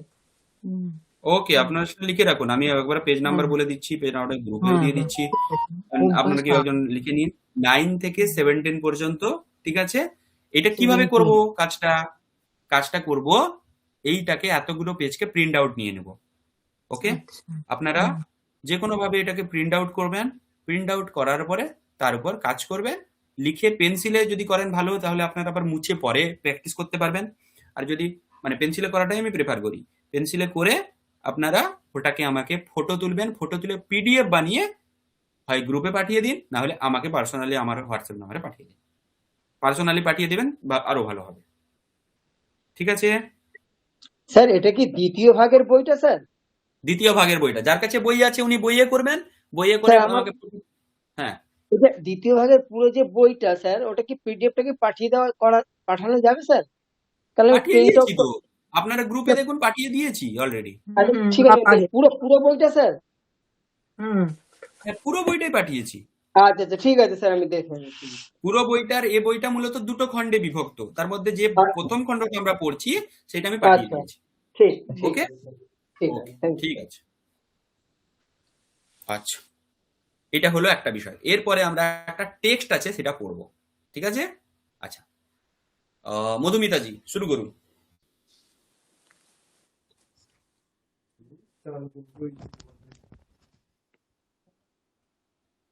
স্যার এখান থেকে পড়বো সমাজহ না না না, পরিবর্তন। হেডিং হেডিং পড়তে হবে আগে। ও আচ্ছা অজন্ত পুংলিঙ্গ শব্দ সাধ্যায়া ইয়ান্মা স্বাধ্যায়ান মা, বলুন। সাধ্যয়ান্মা প্রমদহ, প্রমদহ প্রমাদ না, প্রমদহ, প্রমদহ ঠিক আছে? স্বাধ্যায়ান মা প্রমদহ, আবার বলুন। সাধ্যায়ান্মা প্রমদয় প্রমদয় আছে, প্রমদহ, প্রমদহ আবার বলুন। স্বাধ্যায়ান মা প্রমদহ। সাধ্যায়ান্মা প্রমদহ। এটা একটা, এই যে শব্দটা, এই যে শব্দ বলতে এই যে বাক্যটা পাচ্ছেন, এটা আমাদের বেদেও রয়েছে। তৈত্তরীয় উপনিষদে এই বচনটা রয়েছে। নির্দেশ করা হচ্ছে, এর অর্থ কি? পড়াশোনা থেকে বিমুখ হইও না, ঠিক আছে? স্বাধ্যায়ান মা প্রমাদহ, নিজের পড়াশোনা থেকে কখনোই বিমুখ হইও না। এটা হচ্ছে এই বাক্যটার অর্থ। স্বাধ্যায়াত মানে নিজের পড়াশোনা থেকে। আপনার পঞ্চমী পড়েছেন, পঞ্চমীর অর্থ থেকে, গাছ থেকে পাতা পড়ছে, সেরকম পড়াশোনার থেকে। মা মানে হচ্ছে না, নিষেধ করা। আর প্রমদহ মানে হচ্ছে গিয়ে ভুলো না, বিস্মৃত হইও না বা বিরত থেকো না। তাহলে নিজের পড়াশোনা থেকে কখনোই বিমুখ হইও না, ভুলে যেও না, ইত্যাদি। আচ্ছা, এবারে পড়ুন। সমাজহ পরিবর্তনশীল। পরিবর্তন সমাজ বিসর্গ যেখানে আছে সেরকম ভাবে উচ্চারণ করুন, কিন্তু বারবার বলছি, না হলে উচ্চারণ ঠিক হবে না। পরিবর্তনশীলঃ। হ্যাঁ, কি অর্থ বুঝলেন এটার? সমাজহ পরিবর্তনশীলঃ, সমাজ পরিবর্তনশীল। তারপরে সামাজিক ব্যবস্থা অপি সময়ে সময়ে পরিবর্ততে। হুম, আধুনিকী শিক্ষণ ব্যবস্থা প্রাচীন কালস্য শিক্ষণ ব্যবস্থায়াতঃ না, মিত্রা ব্যবস্থাতঃ ব্যবস্থায়াতঃ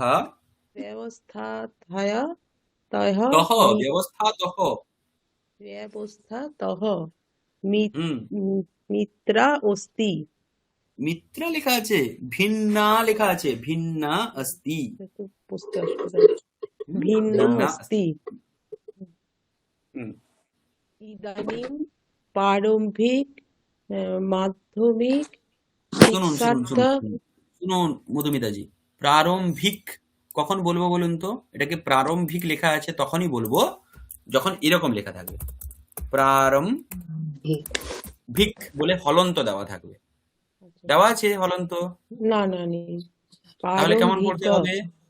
হ্যাঁ, প্রারম্ভিক মাধ্যমিক शिक्षार्थ হুম विद्यालयाः উচ্চ উচ্চ उच्चशिक्षार्थम् হুম उच्चशिक्षार्थम् उच्चतर शिक्षार्थ च महाविद्यालयाः হুম विश्वविद्यालयाः च হুম भवन्ति ভবন্তি परन्तु আচ্ছা হুম प्राच्या পরন্তু परन्तु प्रा- প্রাচীন प्राचीनकाले হুম एतेषां सर्वेषां स्थाने হুম गुरुकुलानि भवन्ति स्म। ঠিক আছে এতটার অর্থ কারো বুঝতে অসুবিধা আছে আমি একবার বলছি সমাজ পরিবর্তনশীল সামাজিক ব্যবস্থা अपि সময়ে সময়ে পরিবর্ততে সামাজিক যে ব্যবস্থা রয়েছে সেটা সময়ে সময়ে পরিবর্তন হচ্ছে आधुनिकी शिक्षण व्यवस्था प्राचीन कालस्य शिक्षण व्यवस्थातः भिन्ना अस्ति বর্তমান কালের যে আধুনিক শিক্ষা ব্যবস্থা সেটা প্রাচীন কালের শিক্ষা ব্যবস্থার থেকে আলাদা ভিন্না মানে আলাদা इदानीं प्रारम्भिक माध्यमिक शिक्षार्थं विद्यालयाः उच्चशिक्षार्थं उच्चतरशिक्षार्थं च महाविद्यालयाः বিশ্ববিদ্যালয়াः চ ভবন্তি ঠিক আছে বর্তমানকালে ইদানিং মানে বর্তমানে প্রারম্ভিক শিক্ষা এবং মাধ্যমিক শিক্ষা মানে প্রাইমারি শিক্ষা প্রাথমিক এবং মাধ্যমিক যে শিক্ষা সেকেন্ডারি শিক্ষা সেটার জন্য কি রয়েছে বিদ্যালয় রয়েছে উচ্চ শিক্ষার্থম উচ্চতর শিক্ষার্থম উচ্চ শিক্ষার জন্য কি রয়েছে মহাবিদ্যালয়াः আর উচ্চতর শিক্ষার্থম বিশ্ববিদ্যালয়াः মানে উচ্চ শিক্ষার জন্য কলেজ আর উচ্চতর শিক্ষার জন্য ইউনিভার্সিটি রয়েছে परन्तु प्राचीनकाले एतेषां सर्वेषां स्थाने गुरुकुलानि भवन्ति स्म কিন্তু প্রাচীনকালে এরকম ছিল না প্রাচীনকালে এই সমস্ত কিছুর জায়গায় একটাই ছিল গুরুকুল ক্লিয়ার হয়েছে ব্যাপারটা তাহলে বর্তমানে এরকম বিভাগ রয়েছে বিদ্যালয় উচ্চ বিদ্যালয় আর মানে কলেজ আর বিশ্ববিদ্যালয় কিন্তু প্রাচীনকালে খালি কেবল গুরুকুলই ছিল এরকম ভাগ ছিল না বিভাগ ছিল না এরপরে সাদিকাজি পড়ুন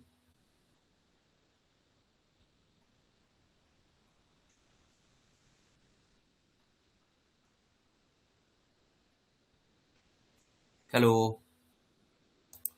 সাদিকাজি আছেন হ্যাঁ আমি আছি আমি আসলে অফ করা ছিল কিন্তু পড়ছিলাম ওকে সরি ওকে ওকে ধনে অরণ্যে ঘনে সুরভ ঘনে ঘনে আচ্ছা ঘনে ঘনে অরণ্যে ও গভীর বনে ঘনে অরণ্যে সুরম্যে নদী তীরে জনশূন্যাসু পর্বত গুহাসু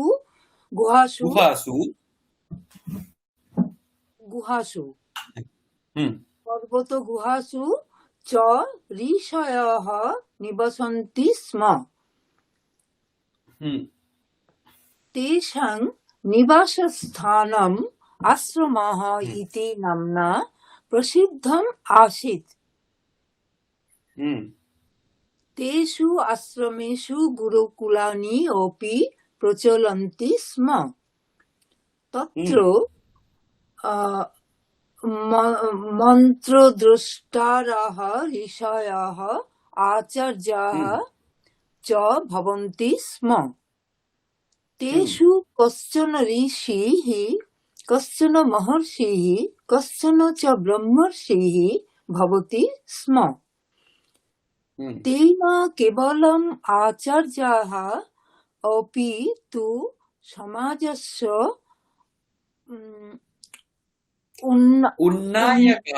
উন্নায়কাः সংস্কারকাः চ অভবन् বশিষ্ঠः বিশ্বমিত্রः চ প্রসিদ্ধৌ ব্রহ্মর্ষি আস্তাম বাল্মীকিः বেদব্যাস চ মহর্ষি আস্তাম তৌ ভারতস্য প্রাচীনতমৌ প্রসিদ্ধৌ কবি অপি আস্তাম অনায়ো অনায়োঃ অনয়োঃ বাল্মীকিঃ আদিকবিঃ আসীৎ।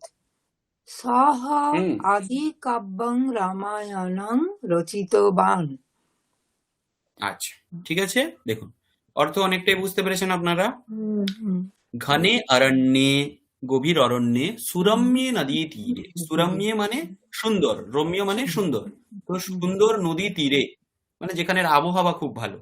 জনশূন্যাসু পর্বত গুহাসু, নির্জন পর্বত গুহাতে চ ঋষয়ঃ নিবসন্তি স্ম।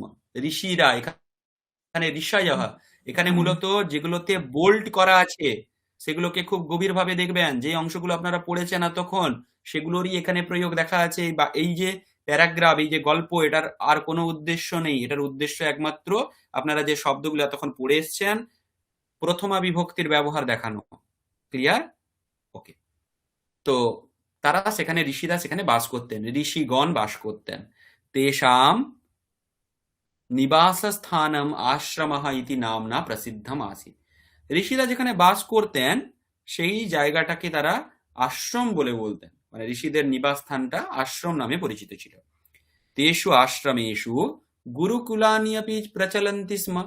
তো আশ্রমে কেবলমাত্র গুরু নিজে থাকতেন, মানে ঋষি নিজে থাকতেন নিজের বাড়ি হিসেবে, এরকমটা নয়। সেই আশ্রমেই গড়ে উঠতো তখন গুরুকুল। প্রত্যেকটাতে স্ম স্ম লেখা আছে। দেখুন, স্ম এর ব্যবহার কখন হয়? past tense এ। পাস্ট বোঝানোর জন্য, অতীতকালে হয়। ঠিক আছে। তত্র মন্ত্রদ্রষ্টারঃ ঋষয়ঃ আচার্যাঃ চ ভবন্তি স্ম। সেখানে কিছু মন্ত্রদ্রষ্টা ঋষিরা আচার্য রূপে থাকতেন।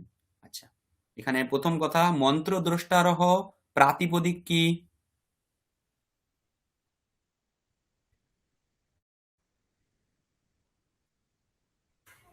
কেউ বলুন। মন্ত্রদ্রষ্ট্র। মন্ত্রদ্রষ্ট্রী। হ্যাঁ, মন্ত্রদ্রষ্ট্রী। এরকম ভাবে জিনিসগুলো চিন্তা করতে হবে। মন্ত্রদ্রষ্টারঃ কোন বচন? বহুবচন। বহুবচন। ঠিক আছে। তত্র মন্ত্রদ্রষ্টারঃ ঋষয়ঃ। দেখুন এখানে, এগুলো আবার এখানে একটা জিনিস, আপনারা বিশেষ্য বিশেষণটা জানেন? জানেন বিশেষ্য বিশেষণ কাকে বলে? মানে বিষয়টা কি? যেমন সুন্দর বালক, এখানে বালক বিশেষ্য, তার যে গুণটা সেটা হচ্ছে বিশেষণ। একইভাবে এখানে দেখুন, নাউন হচ্ছে ঋষয়ঃ, তার বিশেষণ অ্যাডজেক্টিভ হচ্ছে মন্ত্রদ্রষ্টারঃ। ঋষি কেমন? ঋষি হচ্ছে মন্ত্রদ্রষ্টা। মন্ত্রদ্রষ্টা ঋষি মানে, মন্ত্রদ্রষ্টা ঋষি দেখুন, আমাদের যে বেদ রয়েছে সেই বেদগুলোর কোনো পুরুষ কর্তৃক করা হয়নি। প্রত্যেকটা যদি আপনি বেদে দেখেন, কিছু মন্ত্র রয়েছে, অগ্নি সূক্ত, অগ্নি সূক্তের এই ঋষি লেখা আছে ওখানে। বিশ্বামিত্র নদী সংবাদ সূক্ত, তার ঋষি একজন। হিরণ্যগর্ভ সূক্ত, তার ঋষি একজন। নাসদীয় সূক্ত, তার ঋষি একজন। এটার মানে কিন্তু এটা নয় যে ওই নাসদীয় সূক্তটা বা হিরণ্যগর্ভ সূক্তটা কোনো ঋষি লিখেছেন, না, লিখেননি। তাহলে কি করেছেন? তাহলে কেন লেখা আছে যে এই মন্ত্রের, মানে সামনে ঋষির নাম লেখা আছে কেন? এটার অর্থ এটা যে ওই ঋষি এই মন্ত্রটা দেখেছেন, যোগ অবস্থায় তিনি ওটা উপলব্ধি করেছেন, ওই মন্ত্রটা যথাবৎ তিনি দেখেছেন, তথাবৎ এখন আমরা পাই। মানে কোনো ঋষি কোনো মন্ত্র রচনা করেননি। যেহেতু কোনো মন্ত্র রচনা হয়নি, এই জন্য মন্ত্র পুরুষ কর্তৃক করা হয়নি, ওই জন্য তাকে অপৌরুষেয় বলা হয়। বেদকে অপৌরুষেয় বলা হয়। জিনিসটা বোঝা গেছে? এখানে মন্ত্রদ্রষ্টারহ বিশেষণটার কারণ বোঝা গেছে? মানে এইবারে আমাদের সব ঋষি আবার মন্ত্র, উপনিষদ গুলো তো তাই। তাই তো আমি সেই কথাই তো বলছি, যে সমস্ত আমাদের যে যত ঋগ্বেদ, সামবেদ, যজুর্বেদ, উপনিষদ তারই অংশ। তো এগুলো হচ্ছে গিয়ে কোনো পুরুষ কর্তৃক নয়। মানে পুরুষ কর্তৃক বলে, যেমন ধরে নিন আজকে আমি বললাম আমাদের হীরকলাল বাবু আছেন, তিনি কি করলেন, তিনি একটা গ্রন্থ লিখলেন, তিনি একটা প্রসিদ্ধ, একটা ধরে নিন একটা খুব একটা কবিতা লিখলেন, সেই কবিতাটা খুব প্রসিদ্ধ হলো। তো সেটাকে আমরা কি বলবো, এটার কর্তা হচ্ছেন মানে হীরকলাল বাবু। তাহলে তিনি ওটা করেছেন, কিন্তু এই কথাটা আমরা এই ঋষিদের সামনে ব্যবহার করতে পারবো না, বা বেদ মন্ত্রের জন্য ব্যবহার করতে পারবো না। নাসদীয় সূক্তের সামনে ধরে নিন বিশ্বামিত্র ঋষির নাম লেখা আছে, কথার কথা বলছি, কিন্তু সে বিশ্বামিত্র ঋষি কিন্তু এই নাসদীয় সূক্তটা লিখেছেন এরকমটা নয়। উনি যোগ অবস্থায় সেটা দেখেছেন, সব ঋষি সেটা পারে না, কতিপয় ঋষি সেটা করেছেন, সেই ঋষিদেরকেই বলা হয় মন্ত্রদ্রষ্টা ঋষি। বোঝা গেছে ব্যাপারটা?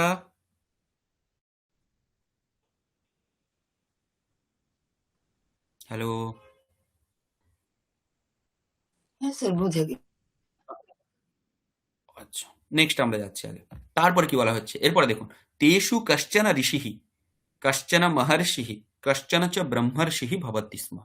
এবার এই যে ঋষিগুলোর ব্যাপারে বলা হচ্ছে যে এই ঋষিদের এক একটা পদ ছিল, মানে পদ বলতে একটা একটা উপাধি, যিনি একটা সার্টেন লেভেল পর্যন্ত গেছেন। যেমন ধরে নিন কেউ অ্যাসিস্ট্যান্ট প্রফেসর, কেউ অ্যাসোসিয়েট, কেউ আবার প্রফেসর, তো এই রকম কেউ ভাইস চ্যান্সেলর। তো এই রকম যে একটা স্তর আমরা দেখতে পাই সমাজে, তখন কি ছিল, এই ঋষিদের যারা এইরকম মন্ত্রদ্রষ্টা তাদেরকে ঋষি বলা হতো। এবারে তাদের মধ্যে আবার একটা ব্যাপার ছিল যে তাদের মধ্যে কিছুজন ব্রহ্ম সাক্ষাৎ করেছেন। ব্রহ্ম সাক্ষাৎ মানে পরমাত্মার দর্শন করেছেন, তো তাদেরকে ব্রহ্মর্ষি বলা হচ্ছে। কিছু জনকে আবার মহর্ষি বলা হচ্ছে, মানে তারা লেভেলে মানে ওই দিকে যাচ্ছে ব্রহ্ম দর্শন করার জন্য, তারা সেই রকম ভাবে সিদ্ধ, কিন্তু তাদের হচ্ছে না, মানে তারা তার থেকে একটু নিচু। যেরকম আমরা সমাজে দেখতে পাই যে অ্যাসিস্ট্যান্ট প্রফেসর মানে ডিগ্রি ইত্যাদি ব্যাপারগুলো থাকে, যে এটা করলে তারপরে এতটা, তো সেই রকম একটা চিন্তা ভাবনা আমরা এখানে সেরকম ভাবে ভাবতে পারি। তো সেখানে এই মহর্ষি, ঋষি আর ব্রহ্মর্ষি এইরকম কিছু উপাধি ছিল। তো সেখানে বলা হচ্ছে কেউ ঋষি ছিলেন, কেউ মহর্ষি ছিলেন, আর কেউ ব্রহ্মর্ষি ছিলেন। ते न केवलम् आचार्याः अपि तु समाजस्य उन्नायकाः संस्कारकाः च अभवन्। তারা কেবলমাত্র আচার্য, আচার্য মানে গুরু ছিলেন না। দেখুন, এখন আশ্রমের কথা বলা হচ্ছে, আশ্রমে তারা গুরুকুল চালাতেন, তো সেই জন্য যারা এই গুরুকুল চলতো সেই দৃষ্টিতে তারা কি, তারা আচার্য, তারা শিক্ষক। এই শিক্ষক কেবলমাত্র যে তারা ছিলেন এরকমটা নয়, अपितु সমাজস্য উন্নায়কাः সংস্কারকাः চ ভবন। তারা কেবলমাত্র এই সমাজের মানে এই বাচ্চাদের পড়াতেন এরকমটা নয়, তারা সমাজের উন্নতি করতেন আর সমাজের সংস্কারের জন্য তারা বদ্ধপরিকর ছিলেন। বশিষ্ঠঃ বিশ্বামিত্রঃ চ প্রসিদ্ধৌ ব্রহ্মর্ষি আস্তা। এবারে ব্রহ্মর্ষির কথা বলছেন যে বিশ্বামিত্র, বশিষ্ঠ এরা হলেন ব্রহ্মর্ষি। বাল্মীকি, বেদব্যাস সহ চ মহর্ষি আস্থা। বাল্মীকি এবং বেদব্যাস এনারা ছিলেন মহর্ষি। তো ভারতস্য প্রাচীনতম প্রসিদ্ধ কবি অপি আস্থা। এরা যেমন মহর্ষি ছিলেন, ঠিক একইভাবে এরা কিন্তু প্রসিদ্ধ কবিও ছিলেন। অনয়োঃ বাল্মীকি আদি কবি আসি। এই দুজনের মধ্যে, বেদব্যাস এবং বাল্মীকির মধ্যে, বাল্মীকি হলেন আদি কবি। কেন? আদি কাব্য তিনি রচনা করেছেন। আদি কাব্য কি বলা হচ্ছে, সাহা আদি কাব্যম রামায়ণম রচিতবান। তিনি আদি কাব্য রামায়ণের রচনা করেছেন। ক্লিয়ার হয়েছে? আচ্ছা, এরপরে নেক্সট আছেন হীরালাল বাবু, পড়ুন।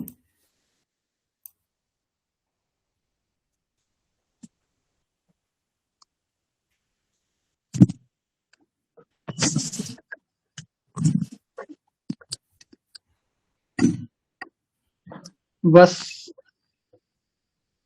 वस्तुतः वस्तुतः भारत भारतीय शिक्षा शिक्षा शिक्षण शिक्षण परंपरायाः शिक्षण परायाः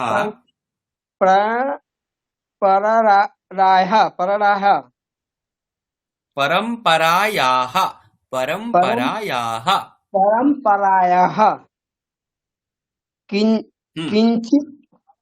किंचित वैशिष्ट्यम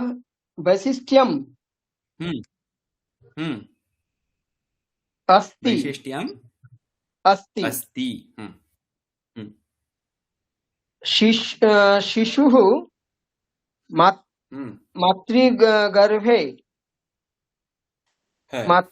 मातृगर्भे स्थित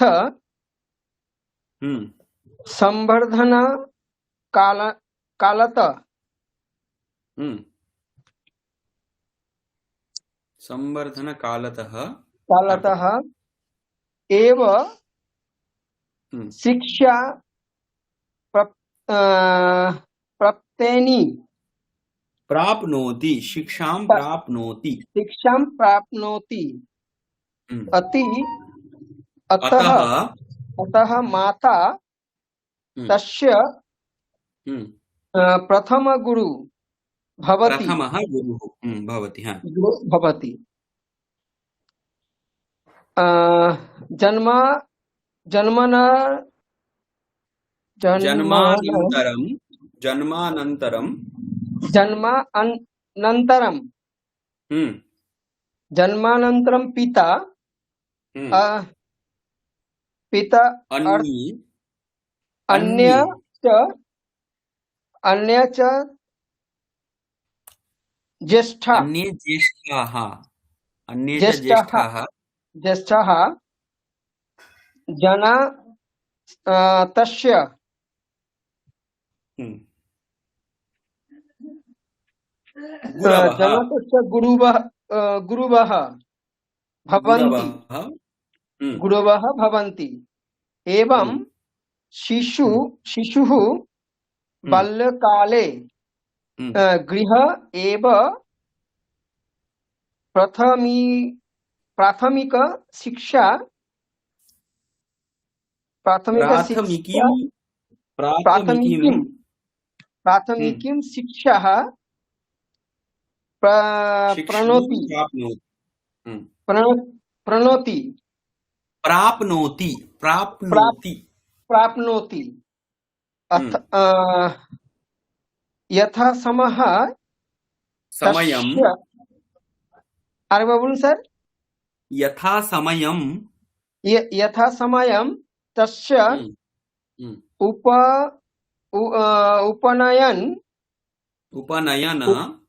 उपनयन संस्कारः भवति हम्म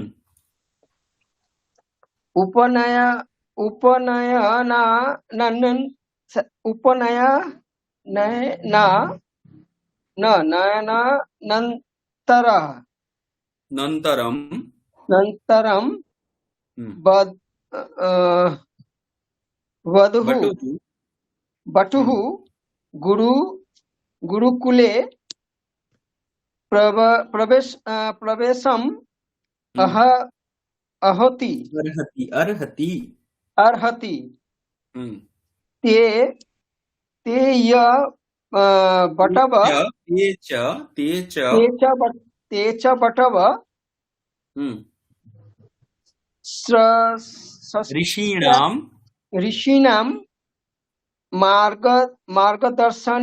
दर्शनेन स्था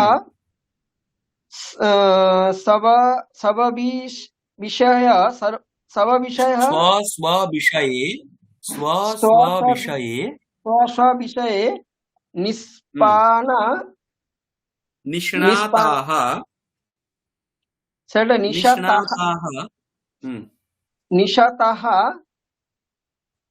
নিশাতাः ভবন্তি ঠিক আছে আপনি একটু আরো অভ্যাস করুন ঠিক আছে হিরালাল বাবু হ্যাঁ স্যার হ্যাঁ এই কারণ শব্দগুলো ধীরে ধীরে কঠিন হচ্ছে মানে হ্যাঁ আমাদের L1 এ যেমন ছিল তার থেকে একটু কঠিন হচ্ছে এই জন্য এই জিনিসগুলো একটু ভালোভাবে আপনি রিডিং পড়ুন আপনাকে আমি পিডিএফটা পাঠিয়েছি আপনার দরকার পড়লে আপনি এই যে গল্পগুলো রয়েছে এগুলো কিন্তু আপনি প্রিন্ট আউট করিয়ে ভালো করে একটু পড়ুন উচ্চারণে কোথাও অসুবিধা হলে জিজ্ঞেস করুন ক্লাসে অসুবিধা নেই কিন্তু এগুলো নিজে থেকে একবার করুন আচ্ছা বস্তুতः ভারতীয় শিক্ষণ পরম্পরায়াः কিঞ্চিৎ বৈশিষ্ট্যমস্তি ভারতীয় শিক্ষণ পরম্পরার একটা বৈশিষ্ট্য রয়েছে আলাদা কি বৈশিষ্ট্য শিশুः মাতৃগর্ভে স্থিতः সংবর্ধন কালতः এব শিক্ষাং প্রাপ্নোতি শিশু মাতৃগর্ভে থাকা অবস্থাতেই সেখানে মায়ের গর্ভে থেকে যে যখন সে বাড়ছে ওখানেই বাড়ছে 1 মাস 2 মাস 3 মাস 4 মাস যখন সে ধীরে ধীরে ক্রমে বৃদ্ধি পাচ্ছে তখনই কিন্তু সে শিক্ষা পেতে শুরু করে अतः माता तस्य प्रथमः गुरुः भवति माता সেই জন্য তার মা হচ্ছে তার প্রথম গুরু কেন কারণ সে যখন মাতৃগর্ভে থাকছে মায়ের যেমন আচরণ হবে, মা যা যা কাজ করবে, সেই সমস্ত জিনিসগুলো শিশুর মধ্যে তার প্রভাব পড়ে। তো এই জন্য মাতার আচরণ শিশুর আচরণ হয়, সেই কারণে মাতা হচ্ছে তার প্রথম গুরু। জন্মানন্তরম পিতা অন্যে চ জ্যেষ্ঠাহ জনাহ তস্য গুরবঃ ভবন্তি। এবারে শিশু যখন ভূমিষ্ঠ হলো, তারপরে কি হচ্ছে, অন্য বড়রা, ঠিক আছে, বাড়িতে ঠাকুমা আছে, দাদু আছে, কাকু আছে, বাকি যারা রয়েছে, আর তার বাবা, এরা হচ্ছে তখন তার গুরু। কিন্তু প্রথম গুরু মা, এই জন্য মাকে প্রথম গুরু বলা হয়। এবং শিশুঃ বাল্যকালে গৃহে এব প্রাথমিকীম শিক্ষাম প্রাপ্নোতি। তো প্রাথমিক যে বেসিক, যেটা তার চরিত্র গঠনে সাহায্য করে, তার স্বভাব চরিত্র তৈরি করে, সেটা সে কিন্তু তার বাড়ি থেকেই শেখে। সেই জন্য বাড়িতেই সে প্রাথমিক শিক্ষা পায়। যথা সময়ম তস্য উপনয়ন সংস্কারঃ ভবতি। আগেকার দিনে উপনয়ন প্রভৃতি সংস্কার ছিল, মানে গুরু গৃহে প্রবেশ করার জন্য উপনয়ন করা হতো, সেই উপনয়ন সংস্কার তার হতো। তো যথা সময়ম তস্য উপনয়ন সংস্কারঃ ভবতি উপনয়নানন্তরম বটুঃ গুরুকুলে প্রবেশম অর্হতি।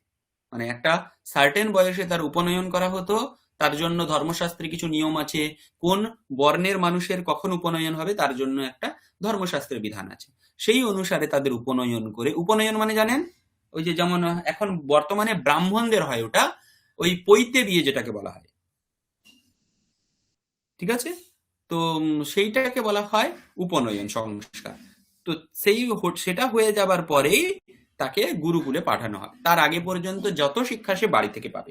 এখন আমরা কি করি, আমরা একটা ইয়ার ধরে নিয়েছি যে 5 বছর হয়ে গেলে শিশুকে আমরা স্কুলে পাঠাবো। বর্তমানে তো 5 বছরেও নয়, 3 বছরেই বাচ্চাকে পাঠিয়ে দেওয়া হয়।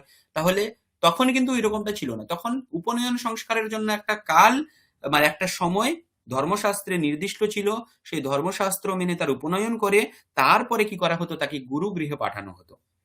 তেচা বাটাবাহা, এ দেখুন এখানে বটু শব্দ এসছে। বটু শব্দ কাকে বললাম আমি, গুরুর কাছে থেকে যে পড়াশোনা করছে, যে ব্রাহ্মণ বটু, তাকে তখন বটু বলা হচ্ছে। তেচা বাটাবাহা ঋষিণাম মার্গদর্শনেন স্ব বিষয়ে নিষ্ণাতাঃ ভবন্তি। তখন সেই সে বটুগুলো বা যে সমস্ত যে ছোট ছোট বাচ্চাগুলো ব্রহ্মচারী, তারা কি করছে, তারা ওখানে থেকে পড়াশোনা করছে এবং নিজের নিজের বিষয়ে নিষ্ণাত হচ্ছে, মানে কুশল হচ্ছে। স্ব বিষয়ে মানে যে যে বিষয়টা নিয়ে পড়ছে, গুরু তাকে যেই বিষয়টা পড়াচ্ছে। যেমন আগে বিভিন্ন রকম জিনিস ছিল, গণিত, এখন আমরা যেমন স্পেশালাইজেশন করি, সেই একইভাবে ওই স্পেশালাইজেশনে তাদেরকে নিজেদের নিজেদের বিষয় বলা হচ্ছে, সেই সব বিষয়ে তারা পটু হয়ে উঠত। তো এখানে মূল যে বিষয়গুলো, এগুলো হচ্ছে যে এখানে উকারান্ত শিশু শব্দ, গুরু শব্দ, গুরবহ, বটবহ, বটুহু, এগুলোর প্রাতিপদিক গুলো আর এগুলো কোথাকার রূপ, এইটা কিন্তু অবশ্যই মাথায় রাখবেন। কোনো জায়গায় বুঝতে না পারলে সেটা জিজ্ঞেস করে নেবেন। নেক্সট, আচ্ছা কে আছে এরপরে? উজানি আছো তাই তো? কতটা আছে? হ্যাঁ স্যার পড়বো। অনেকটা আছে। হ্যাঁ হ্যাঁ হ্যাঁ, তুমি পড়ো। হুম गुरुकुलस्य वातावरणं शान्तिप्रदं भवति। হুম आश्रमं परितः विविधाः वृक्षाः लताः च शोभन्ते। হুম तत्र हरिणाः मयूराः अन्ये अपि च वन्यजन्तवः स्वच्छन्दं भ्रमन्ति। হুম तत्र गावः अपि भवन्ति। হুম छात्राः गुरूणां गवां च सेवां कुर्वन्ति। ते হুম आश्रमनियमान् श्रद्धया पालयन्ति। তারপর পড়ব। হুম তাহলে বলো। হুম হুম वैदिककाले पौराणिककाले च गुरुकुलस्य प्रसिद्धिः अधिका आसीत्। न হুম केवलं राजपुत्राः किन्तु ऋषिपुत्राः श्रमिकपुत्राः अपि गुरुकुले पठन्ति स्म। হুম ते गुरुकुलात् सर्वविधां शिक्षां प्राप्य राष्ट्रस्य आदर्शनागरिकाः भवन्ति स्म। হুম तत्र पठित्वा ते न केवलं वेदोपनिषत् पुराणदर्शनादि शास्त्रेषु किन्तु नानाविधासु शिल्पकलासु विविधासु शस्त्रविद्यासु चापि पटवः भवन्ति स्म। হুম अर्जुनः धनुर्विद्यायां पटुः आसीत्। हम्म, भीमः दुर्योधनः च गदाविद्यायां पटुः आस्ताम्। आस्था।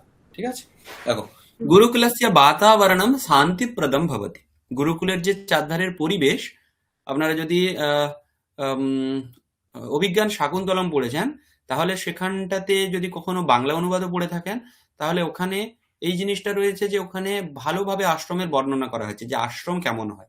সেখানে যে সমস্ত, যে আমরা যেমন দেখতে পাই যে বাড়িতে যদি কেউ কারো বাড়িতে ছাগল মুরগি ইত্যাদি থাকে, যেমন তার বাড়িতে গ্রামের দিকেটা দেখা যায় যে তার বাড়িতে ওই ছাগল বা আম, মোরগ বা গরু তাদের কথা শোনে। সেই রকম ওখানেও যে বন্য প্রাণীগুলো আশ্রমের থাকে, তারাও কিন্তু ওদেরকে ভয় পায় না, ওদের কাছে আসে, ওদের সঙ্গে খেলে, ইত্যাদি ইত্যাদি ব্যাপারগুলো সেখানেও ঘটে। তো সেই জন্য সেখানের বাতাবরণ কেমন শান্তিপ্রদ, সেখানে কোনো চেঁচামেচি হয় না, চিৎকার হয় না, খুব মন শান্ত করে দেয়। আশ্রমম পরিতঃ, পরিতঃ মানে চারধারে, বিবিধাः বৃক্ষাः লতাः চ শোভন্তে, বিভিন্ন লতা বৃক্ষরা শোভা পায়। তত্র হরিণাः ময়ূরাः অন্যেপি চ বন্যজন্তবः স্বচ্ছন্দম ভ্রমন্তি। অন্য হরিণেরা, ময়ূরেরা, অন্য বন্য প্রাণীরা সেখানে কি করছে? স্বচ্ছন্দে ভ্রমণ করছে। তত্র গাবহ আপি ভবন্তি, সেখানে গরুরাও আছে। ছাত্রাহা গুরুণাম গবাম চ সেবাম কুর্বন্তি। এবার আশ্রমে সেখানে ছেলেদের, যারা সেখানে পড়াশোনা করছে, ছেলে মেয়েদের, তাদের খাবারের জন্য গরুদের সেখানে রাখা হয়, কারণ গরুর থেকে দুধ ইত্যাদি, ঘি প্রভৃতি, আগেকার দিনে ঘি দই এগুলোই তো প্রধান খাবার ছিল। সেই কারণে ছাত্রাহা গুরুনাম গবাম চ সেবাম কুরবন্তি। তো ছাত্রদের কর্তব্যই ছিল গুরুদের এবং গরুদের সেবা করা, যে সমস্ত সেখানে আশ্রমে থাকতো। তে আশ্রম নিয়মান শ্রদ্ধয়া পালয়ন্তি, এবং তারা সেখানে আশ্রমের যে নিয়ম, সেই নিয়মগুলোকে তারা শ্রদ্ধার সঙ্গে পালন করতেন। বৈদিক কালে পৌরাণিক কালে চ গুরুকুলস্য প্রসিদ্ধি অধিকা আসিত। এবারে গুরুকুলের প্রসিদ্ধি বৈদিক কালে, বেদের সময়, আর পৌরাণিক কালে। পৌরাণিক কালে মানে যখন পুরাণের উৎপত্তি, সেই সময়গুলোতে গুরুকুলের প্রসিদ্ধি অধিক ছিল। না কেবলম রাজপুত্রাः কিন্তু ঋষিপুত্রাः শ্রমিকপুত্রাः अपि গুরুকুলে পঠন্তি স্ম। কেবল রাজপুত্ররাই যে গুরুকুলে পড়তো তা নয়, ঋষিপুত্র, শ্রমিক পুত্র সকলেই মিলে গুরুকুলে পড়াশোনা করত। তে গুরুকুলাৎ সর্ববিধাম শিক্ষাম প্রাপ্য রাষ্ট্রস্য আদর্শ নাগরিকাः ভবন্তি স্ম। তো তারা গুরুকুল থেকে সব ধরনের শিক্ষা নিত। সব ধরনের শিক্ষা বলতে সেই শিক্ষাগুলোর কথা পরে বলা হচ্ছে। তো সেইগুলো নিয়ে তারা রাষ্ট্রের আদর্শ নাগরিক হিসেবে গড়ে উঠত। তত্র পঠিত্বা তে ন কেবলম বেদোপনিষদ পুরাণ দর্শনাদি শাস্ত্রেষু কিন্তু নানাবিধাসু শিল্পকলাসু বিবিধাসু শস্ত্রবিদ্যাসু চাপি পটবঃ ভবন্তি স্ম।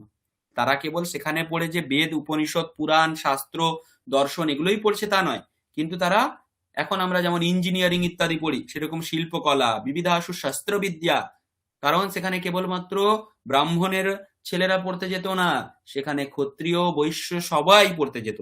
সেই জন্য সেখানে কিভাবে সমাজবিদ্যা, বাণিজ্যবিদ্যা, শস্ত্রবিদ্যা সবকিছুই শেখানো হতো। চাপি পাটাবাহা ভবন্তি স্ম, সেগুলোতেও তারা পটু হয়ে উঠতো। তাহলে একজন অনেকগুলো জিনিসই জানতো। অর্জুনঃ ধনুর্বিদ্যায়াম পটুঃ আসিত, অর্জুন ধনুর্বিদ্যাতে পটু ছিল। ভীমঃ দুর্যোধনশ্চ ধনঃ চ গদাবিদ্যায়াম পটু আস্তাম। পটু দেখুন দুই বচন আছে এখানে, তো ভীম আর দুর্যোধনের কথা বলা হচ্ছে, তারা দুজন পটু আস্তাম। আপনারা আগে অস ধাতু পড়েছিলেন, অস্তিস্তঃ সন্তি, তার লংলকার মানে অতীতকালে, আসিত আস্তাম দেওয়া আছে। আচ্ছা, সৌহার্দ্য তারপরটা পড়ো।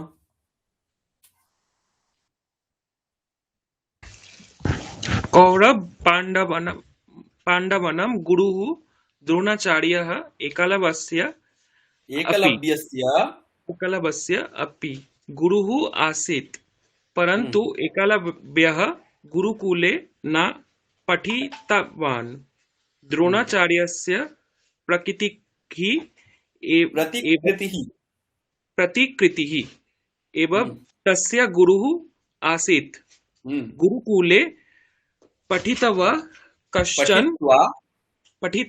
कश्चन नेता भवति स्म, कश्चन वक्ता भवति स्म, कश्चन च योद्धा भवति स्म, सन्दीपनी सन्दीपनि महर्षिः गुरुकुले महर्षेः गुरुकुले पठितवा कृष्णः बलरामः च योद्धारौ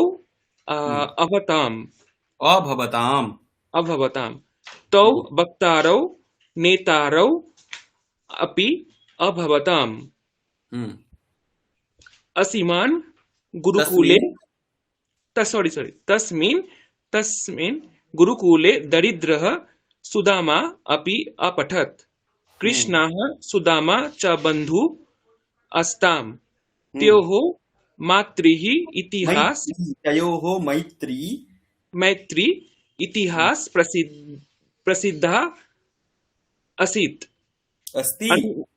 अस्ति सॉरी अनेन स्पष्टं भवति यत् गुरुकुले भूपतेः दरिद्रस्य च सूनवः सार्धम एवं पठन्ति स्म तेषां मध्ये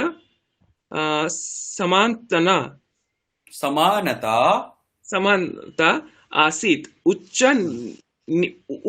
नीच भावस्य तत्र सर्वथापि अवकाशः न आसीत् सौहार्दपूर्ण वातावरणे स्थित्वा छात्रः विविध विद्यानां वेत्तारः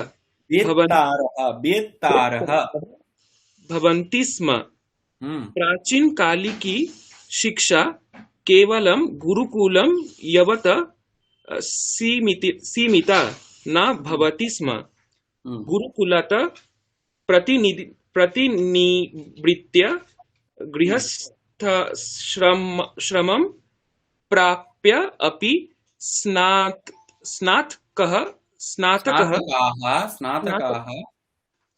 स्नातकाः आजीवनं स्वाध्याये निरताः भवन्ति स्म अत एव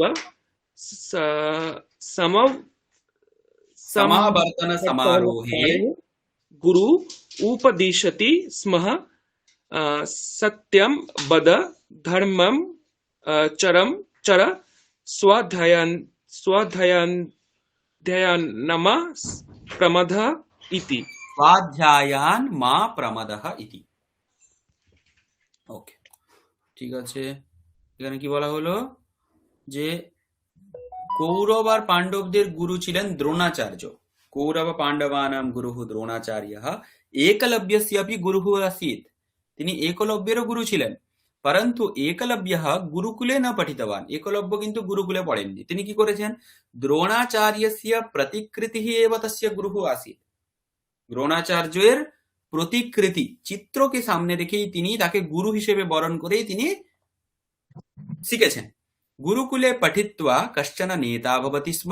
গুরুকুলে পড়াশোনা করে কেউ নেতা হয়েছে। কশ্চন বক্তা ভবতি স্ম, কেউ বক্তা হতেন। এবার এখানে রিকারান্ত শব্দগুলোর ব্যবহার দেখুন।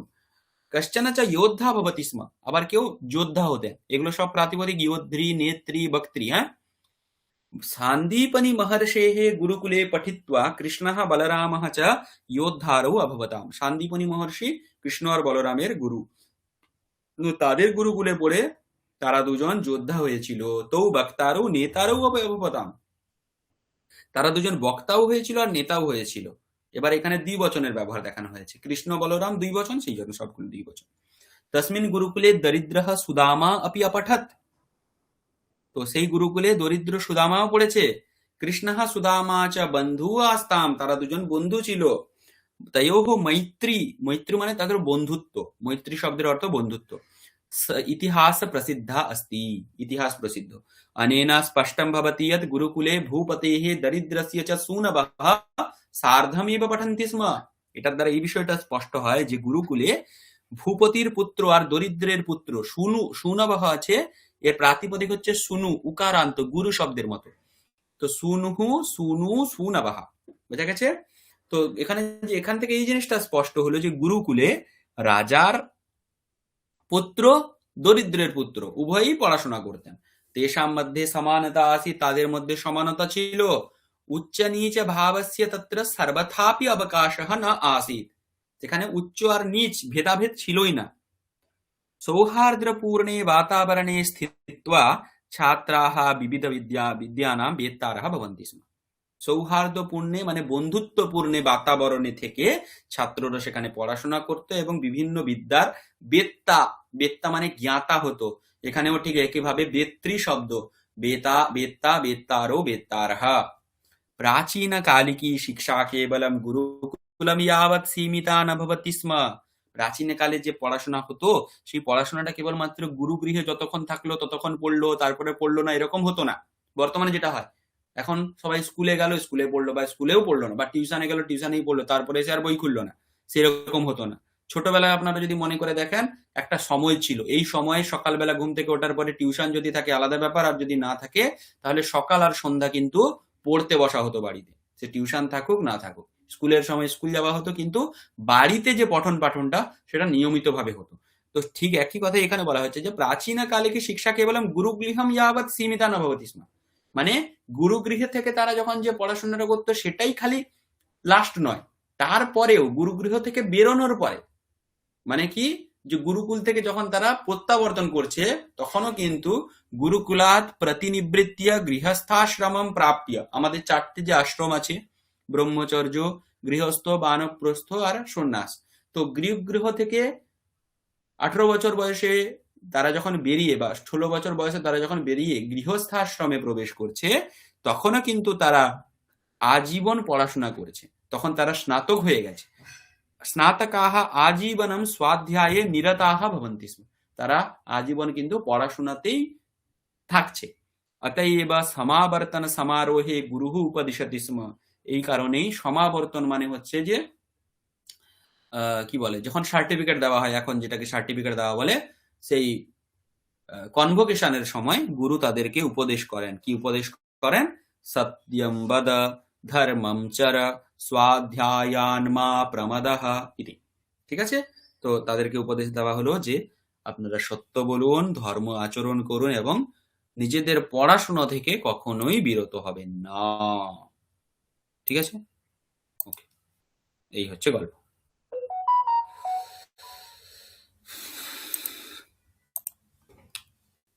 আজকে এই পর্যন্তই। এই পাঠে কারো কোনো প্রশ্ন? হ্যালো, না স্যার। আচ্ছা, এই ঠিক আছে। প্রাচীন কালই কি, এই শব্দটা প্রাচীন কাল মানে এটা শব্দরূপের প্রভাব আছে কি না? এটা দেখুন, আর একটা জায়গায় পেয়েছিলাম যে হ্যাঁ প্রাথমিকিন। দেখুন, এখানেও এখানে একটা কি আছে, হ্যাঁ শিক্ষা বলে একটা শব্দ আছে, দেখতে পাচ্ছেন? হ্যাঁ, প্রাচীন শিক্ষা। কালিকী শিক্ষা।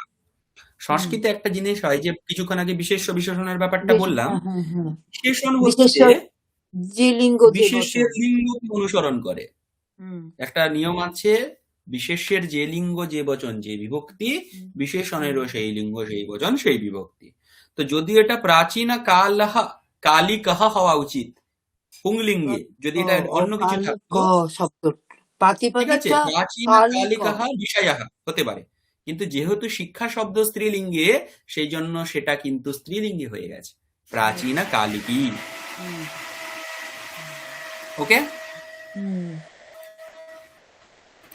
আচ্ছা, বোঝা গেছে? আর কিছু প্রশ্ন?